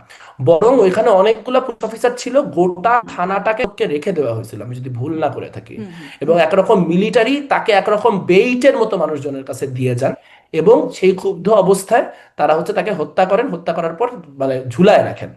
তো এই যে হত্যা করার পরে ঝুলায় রাখা, এই গোটা প্রক্রিয়াতে ভায়োলেন্স কত ভাবে দেখেন, কতগুলা জায়গায় আপনার মানে জাস্টিসের অভাব তৈরি হলো। প্রথমটা হচ্ছে যে আপনি এখন চাইলেও আর মানে ওই যে আপনার প্রথম যে বিচারটা, যে ওই 9 জনকে কারা হত্যা করছিল, বালিয়াচং থানায় যে 9 জন মানুষকে মৃত অবস্থায় অভ্যুত্থানের সময় পাওয়া গেছে, সেই 9 জন মানুষের হত্যার পিছনে কারা দায়ী ছিল, এইটাও আপনি আর নৈর্ব্যক্তিকভাবে ইনভেস্টিগেট করতে পারবেন না। কেন পারবেন না? কারণ যদি ইনভেস্টিগেট করার পর বের হয় যে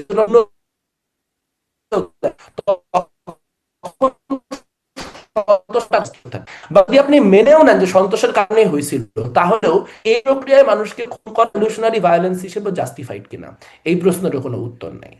ফলে ওই যে 5ই আগস্টের পরে যে ট্রানজিশনাল জাস্টিসটা দরকার ছিল, যেটা প্রত্যেকটা অংশের গ্রিভেন্সকে মাথায় নেয় এবং পলিটিক্যাল নেসেসিটিকেও মাথায় নেয়, নিয়ে একটা জাস্টিস এনশিওর করে, তার কোনো কিছুই হয় নাই। বরং যেটা হয়েছে যে ডিজিএফআই, যারা যারা বড় নেতা হাতা ছিলেন, যাদের বিদেশে বাড়ি আছে, যাদের সাথে ডিজিএফআই এর কানেকশন আছে, তাদেরকে বিদেশে পাঠাই দিচ্ছে, আর মানুষ মাছ না পায় ছিপে কামড় মারছে। এ অমুক আওয়ামী লীগ করে অমুককে মান, অমুক অমুক করে অমুককে মান। এইটার মধ্য দিয়ে সমাজে যে প্রতিহিংসার বিষ তৈরি হয়েছে, সেটাই আমাদেরকে গঠনমূলক কোনো কিছু করা থেকে কনস্ট্যান্টলি আটকায় যাচ্ছে। এবং 1.5 বছর পরেও আমরা এখনো ঘুরে ফিরে সেই ভায়োলেন্সের ভাষায়, ঘুরে ফিরে সেই গোষ্ঠীগত দ্বন্দ্বের ভাষায় কথা বলতেছি। অথচ 5ই আগস্টের পর আমাদের একটা সুযোগ ছিল, আমাদের শহীদরা তাদের জীবন দিয়ে আমাদের সুযোগ করে দিয়ে গেছিল যে আমরা আসলে বাংলাদেশকে কিভাবে ট্রান্সফর্ম করা যায় সেই আলাপের দিকে যাব। কিন্তু আমাদের চরম ব্যর্থতা যে আমাদেরকে নেতৃত্ব দিছে সেই অভ্যুত্থানের সময় এমন কিছু মানুষ যাদের ন্যূনতম দূরদর্শিতা ছিল না, ন্যূনতম মানে আপোষকামিতার বিরোধিতা করার কোনো রকম মানসিকতা ছিল না, এবং যার ফলে কঠিন কোনো প্রশ্ন অ্যাড্রেস করা হয় নাই। বারবার জনতুষ্টি করার চেষ্টার ফলে আজকে আমরা অভ্যুত্থানের যেই ফল, সেই ফল মোটেই ঘরে তুলতে পারিনি। জি, মেহুলার একটা বিষয় একটু আসি, আপনি সংখ্যালঘু বা বিভিন্ন গোষ্ঠীর কথা বলছিলেন। আহ, ভারতের পক্ষ থেকে বারবার অভিযোগ ওঠে যে বাংলাদেশের সংখ্যালঘু নির্যাতন হচ্ছে। সেটা একটা, বিশেষ করে চিন্ময় দাসকে যখন গ্রেপ্তার করা হলো তখন এই বিষয়টা খুব খুব আলোচনায় এসেছিল, খুব শক্ত প্রতিবাদ দিয়েছিল বা শক্ত অভিব্যক্তি তারা ব্যক্ত করেছিল ভারত। এখন মানে সেই সময় একটা ঠুনকো একরকম অভিযোগে ছিল, জাতীয় পতাকা অবমাননার অভিযোগে তাকে সেই সময় গ্রেপ্তার করা হলো বা মামলা হলো তার বিরুদ্ধে।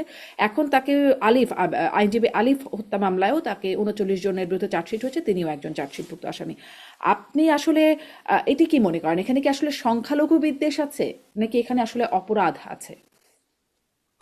প্রথম কথা হচ্ছে যে আলিফ হত্যাকাণ্ডের সঙ্গে আসলে উনার কিভাবে কানেক্টেড থাকা সম্ভব আমি জানি না, উনি তো ওই সময় জেলে ছিলেন। সো মানে এটা আসলে এটার বেসিস কি আমি শিওর না, আমার এই চার্জশিটটা দেখতে হবে, চার্জশিটটা না দেখে বলাটা ডিফিকাল্ট। কিন্তু এটা শুনে খুব লজিক্যালি মানে খুব খুব মানে সুদৃঢ় কিছু বলে মনে হচ্ছে না, কিন্তু এটা মানে আমার চার্জশিট না দেখে মন্তব্য করা উচিত না। আর একটা হচ্ছে রাষ্ট্রদ্রোহিতার যে মামলাটা হয়েছে, ওই মামলাটা একটু হিপোক্রিটিক্যাল এই সেন্সে যে ওইখানে রাষ্ট্রদ্রোহিতার মামলা হয়েছিল এই জায়গা থেকে যে তিনি যেই জাতীয় পতাকার উপর বা উনার উনার আয়োজিত একটা সমাবেশে জাতীয় পতাকার উপরে গেরুয়া পতাকা ছিল। সো আমরা পরে অনেক ক্ষেত্রে দেখছি যে ধরেন দেলোয়ার হোসেন সাইদির ছেলে তিনি যখন নৌকা করে যাচ্ছে জাতীয় পতাকার উপরে জামাত ইসলামীর পতাকা, এরকম আমরা দেখতে পেয়েছি। সো এই পথ এবং কোনো একটা আয়োজন, সেখানে হাজার হাজার মানুষ আছে, সেখানে যিনি এই আয়োজনটার নির্দেশ দিছে, যিনি আয়োজনটার প্রধান আয়োজনকারী, তার কারণেই বা তার পরামর্শেই বা তার নির্দেশনাতেই জাতীয় পতাকার উপরে গেরুয়া পতাকা লাগানো হবে, এটা খুব কখনোই খুব কনভিন্সিং কিছু ছিল না। কিন্তু ধরেন আমার কথা হচ্ছে আমি মানে আমার যেটা অস্বস্তির জায়গা সেটা হচ্ছে যে পুরনো বন্দোবস্ত নতুন বন্দোবস্তের কথা বলি না। পুরানো বন্দোবস্ত হচ্ছে যে কারো বিরুদ্ধে কোনো একটা পলিটিক্যাল অ্যাকিউজেশন আছে, সেই পলিটিক্যাল অ্যাকিউজেশনটা আমি দিতে চাচ্ছি না, বা তার বিরুদ্ধে হুম। আমি কোনো একটা ষড়যন্ত্রের অভিযোগ পাইছি সেটা আমি প্রকাশ করতে চাচ্ছি না। তো আমি কি করব, আমি হচ্ছে দেখা যাবে তাকে অন্য কোনো একটা মামলা দিয়ে ধরে তাকে রেখে দিব, ওই ওই জিনিসটা সামনেই আনবো না যে আমি কোন ফর্মে জানতে পারলাম যে সে একটা কোনো একটা কনস্পিরেসির অংশ। সো এরকম অনেক লোকজনই নানান সময় আমাদের ইঙ্গিত করার চেষ্টা করছে যে তিনি কোনো বড় কনস্পিরেসির সাথে যুক্ত। যদি কোনো বড় কনস্পিরেসির সাথে উনি যুক্ত হয়ে থাকেন তাহলে সেটা সামনে আনেন, সেটা তো আমার আপনার জানার অধিকার আছে। কিন্তু এই যে যেই প্রক্রিয়া তাকে আক্রান্ত করা হইলো এবং যেই প্রক্রিয়া তাকে এখন পর্যন্ত জেলে রাখা হয়েছে, এই প্রক্রিয়াটায় ন্যূনতম স্বচ্ছতা নাই এবং এটা খুবই ডাবল স্ট্যান্ডার্ডে পরিপূর্ণ। জি, এখন না হয় আপনি কি আলিফ একটু এটা হত্যাকাণ্ড বলবেন? হ্যাঁ, কেন্দ্র আপনি করে কি মামলা হলো। এটা একটু বলবেন যে হুম। আসলে আপনি নিজেও বলছেন যে আপনাদের এই প্ল্যাটফর্মেও সংখ্যালঘুদের বিষয়ে আপনারা মানে তারাও আছেন আপনাদের সাথে, বিভিন্ন সেক্টরে যারা সংখ্যালঘু আসলে কি মানে ধর্মীয় সংখ্যালঘু বিষয়ে যদি কথা বলি, আগেও আমরা দেখেছি তারা অনেক ক্ষেত্রে নিগৃহীত ছিল, কখনো কখনো অত্যাচারিতও ছিল। এই এই সময় এসে এটা যেন খুব বেশি আলোচিত হচ্ছে, এমন কি হয়েছে যে আসলে সংখ্যালঘু নির্যাতন বেড়েছে, সংখ্যালঘুরা এই সময় একটু বেশি অনিরাপদ বোধ করছে, নাকি এটাই স্বাভাবিক প্রক্রিয়া ছিল বরাবর? না বা আহ, সংখ্যালঘু যে সংখ্যালঘুদের উপর যে নির্যাতন, সেই নির্যাতনের এক ধরনের জাস্টিফিকেশন তৈরি হয়েছে নতুন করে। সেটা হচ্ছে যে আমরা এখানে দেখতে পাচ্ছি যে আসলে ভারত বিরোধিতার যে প্রশ্ন, সেই ভারত বিরোধিতার প্রশ্নকে প্রকৃত অর্থে ভারতের যে বৃহৎ পুঁজির বিরোধিতা সেখানে রাখা হচ্ছে না।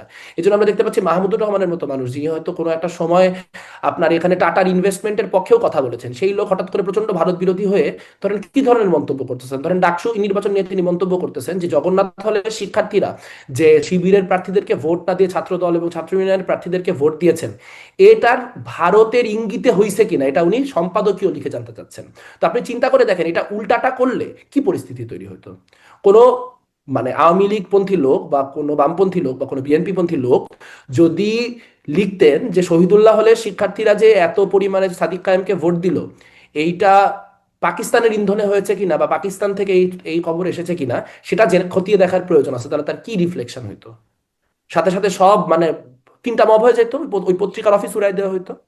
কিন্তু উল্টা কথাটা বাংলাদেশে বলা যায়, বাংলাদেশে হিন্দুদের না মানে বাংলা দেশপ্রেম নিয়ে, তাদের এলিজেন্স নিয়ে, তাদের আনুগত্য নিয়ে ক্রমাগত প্রশ্ন তোলা যায়। এবং যেহেতু ভারত বিরোধিতাটা কোনোভাবেই অর্থনৈতিক সামাজিক অর্থে যেই আধিপত্যবাদ বিরোধিতা সেই জায়গায় নাই, কারণ থাকলে তো বর্ডার কিলিং কমতো, বর্ডার কিলিং তো এখনো হচ্ছে, সেই একই ইলিশ মাছ পাঠানোর ডিপ্লোমেসি হচ্ছে। ভারতের সাথে বিভিন্ন ক্ষেত্রে আমাদের আমদানি বাড়ছে, রপ্তানি কমছে। আমরা দেখতে পাচ্ছি আদানির প্রজেক্ট বিদ্যমান আছে, রামপাল বিদ্যুৎ কেন্দ্র বিদ্যমান আছে। আমি একদিকে বলতেছি ভারত আমার মহাসমমায়ের উড়াইবো, ইউরেনিয়াম তুলে নিয়ে এসে নিউক্লিয়ার বোমা বানাবো, তারপর উড়াই দিব, হুম, আমি বর্ডার কিলিং ঠেকাইতে পারতেছি না। আমি আম পাঠানো, ইলিশ মাছ পাঠানো ডিপ্লোমেসি করে যাচ্ছি। আমার এখানে বিদ্যুৎ যেটা আমার একদম স্ট্র্যাটেজিক্যাল কনসার্ন, আমি বলতেছি আমার শত্রু রাষ্ট্র, তারপর আমি ওর কাছ থেকে বিদ্যুৎ আমদানি করতেছি। তো ফলে বোঝা যাচ্ছে যে ভারত বিরোধিতার যে ইস্যুটা, সেটা আসলে ভারতের পুঁজির বিরোধিতা না। হুম। এটা কার্যত, যেহেতু বাংলাদেশে সাম্প্রদায়িকতার রাজনীতি সরাসরি করা যায় না, সেই জন্য এটা ছদ্ম সাম্প্রদায়িকতার রাজনীতি হিসেবে ভারত বিরোধী রাজনীতিকে কাভার হিসেবে ব্যবহার করতেছে রাইট উইং এর লোকজন। এবং তার মধ্য দিয়ে সব থেকে বেশি মার্জিনালাইজড হচ্ছে হিন্দু কমিউনিটি, কারণ সে তাকে ক্রমাগত ভারতের দোসর হিসেবে, ভারতের চর হিসেবে দেখানোর যে রাজনৈতিক চর্চা, সেটা সেই 1971-এর আগ থেকে হওয়া চর্চা। সো সেই পুরানো রাজনীতিটাকে অনেকে একটা সুন্দর মোলায়েম প্রলেপ দিয়ে সেটার যে সাম্প্রদায়িক বিষ দাগটা, সেটা ঢেকে রাখার চেষ্টা করতে, কিন্তু সেটা ক্রমাগতই সামনে বের হয়ে আসতেছে। সাথে আমি এটাও অ্যাড করতে চাই যে হিন্দু এখানে অ্যানালাইজ, এটা যেমন সত্য, কিন্তু বাংলা এখন পর্যন্ত দিনের বেলায় প্রকাশ্যে কেউ মন্দির ভাঙতে পারে না। যদি মন্দিরগুলা ভাঙা হয় রাতে, মন্দিরগুলা ভাঙা হয় আড়ালে আবডালে। কিন্তু বাংলাদেশে মাজার ভাঙার যে মহোৎসব হয়েছে গত 1.5 বছরে, এটা মানে এই ভূখণ্ডের ইতিহাসে ঘটে নাই কোনোদিন। এই ভূখণ্ডের ইতিহাসে 1.5 বছরের 300 কাছাকাছি, বা আমি জানি না এখন বোধহয় অফিসিয়াল নাম্বারটা 200-র উপরে, মানে প্রায় 300-র কাছাকাছি মাজার আক্রান্ত হয়েছে in one form or another. Desecrated হওয়ার সংখ্যাটা আর একটু কম হবে। কিন্তু 300 মাজারের উপর আক্রমণ হইতেছে, মানুষজন বলতেছে যে লালনের মেলা করতে দিবে না, সাকরাইন বন্ধ করে দেওয়ার কথা হুম। হইতেছে। এইটার যে প্রতিক্রিয়াশীলতা, এইটা আসলে সব থেকে বেশি অনুভব করবে আপনার যারা আকিদাগত অর্থে সংখ্যালঘু।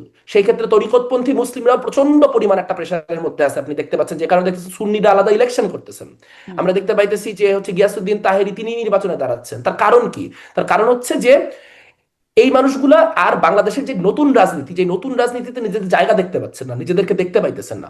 এবং এটাও কি খুব স্ট্রেঞ্জ না যে এনসিপি থেকে সেই নেতাগুলাই বেশিরভাগ বাইর হলেন যারা এদের ধর্মগত বা জাতিগত সংখ্যালঘু অথবা আপনার লিঙ্গের ক্ষেত্রে নারী। সো তাহলে আসলে এই নতুন বন্দোবস্ত কি আসলে এক ধরনের সংখ্যাগরিষ্ঠতাবাদ এবং মেজরিটেরিয়ানিজম একটা ভালো পোশাক পরানো? আমার কাছে মনে হয় উত্তরটা এখন সেখানেই দাঁড়াইছে। এবং বাংলাদেশের ধর্মীয় সংখ্যালঘু, জাতিগত সংখ্যালঘু মানুষেরও একটা বড় অংশ জুলাইয়ের অভ্যুত্থানে নেমে আসছিলেন, তারাও এই অভ্যুত্থানটাকে সাপোর্ট করছেন। সব ধর্মীয় সংখ্যালঘুদের মধ্যে শহীদ আছে। সো যেই সুযোগটা আমরা পাইছিলাম যে এই এই বিভাজনগুলা থেকে বের হওয়া, সেটা আমরা ম্যাসিভলি ফেল করলাম। এবং যদি এক কথায় বলি যে হ্যাঁ, বাংলাদেশের ধর্মীয় সংখ্যালঘুরা এই মুহূর্তে শুধু আওয়ামী লীগের বললাম, অতীতের যে কোনো সময় থেকে বেশি অনিরাপদ বোধ করতেছে। অনেক ধন্যবাদ মেহমুল্লার, অনেকগুলো বিষয়ে আপনার মত স্পষ্ট হলাম আজকের আলোচনায়। ধন্যবাদ যুক্ত হয়ে সময় দেওয়ার জন্য। আপনাকেও ধন্যবাদ। দর্শক, এতক্ষণ সাথে থাকার জন্য আপনাদের সবাইকে অনেক অনেক ধন্যবাদ।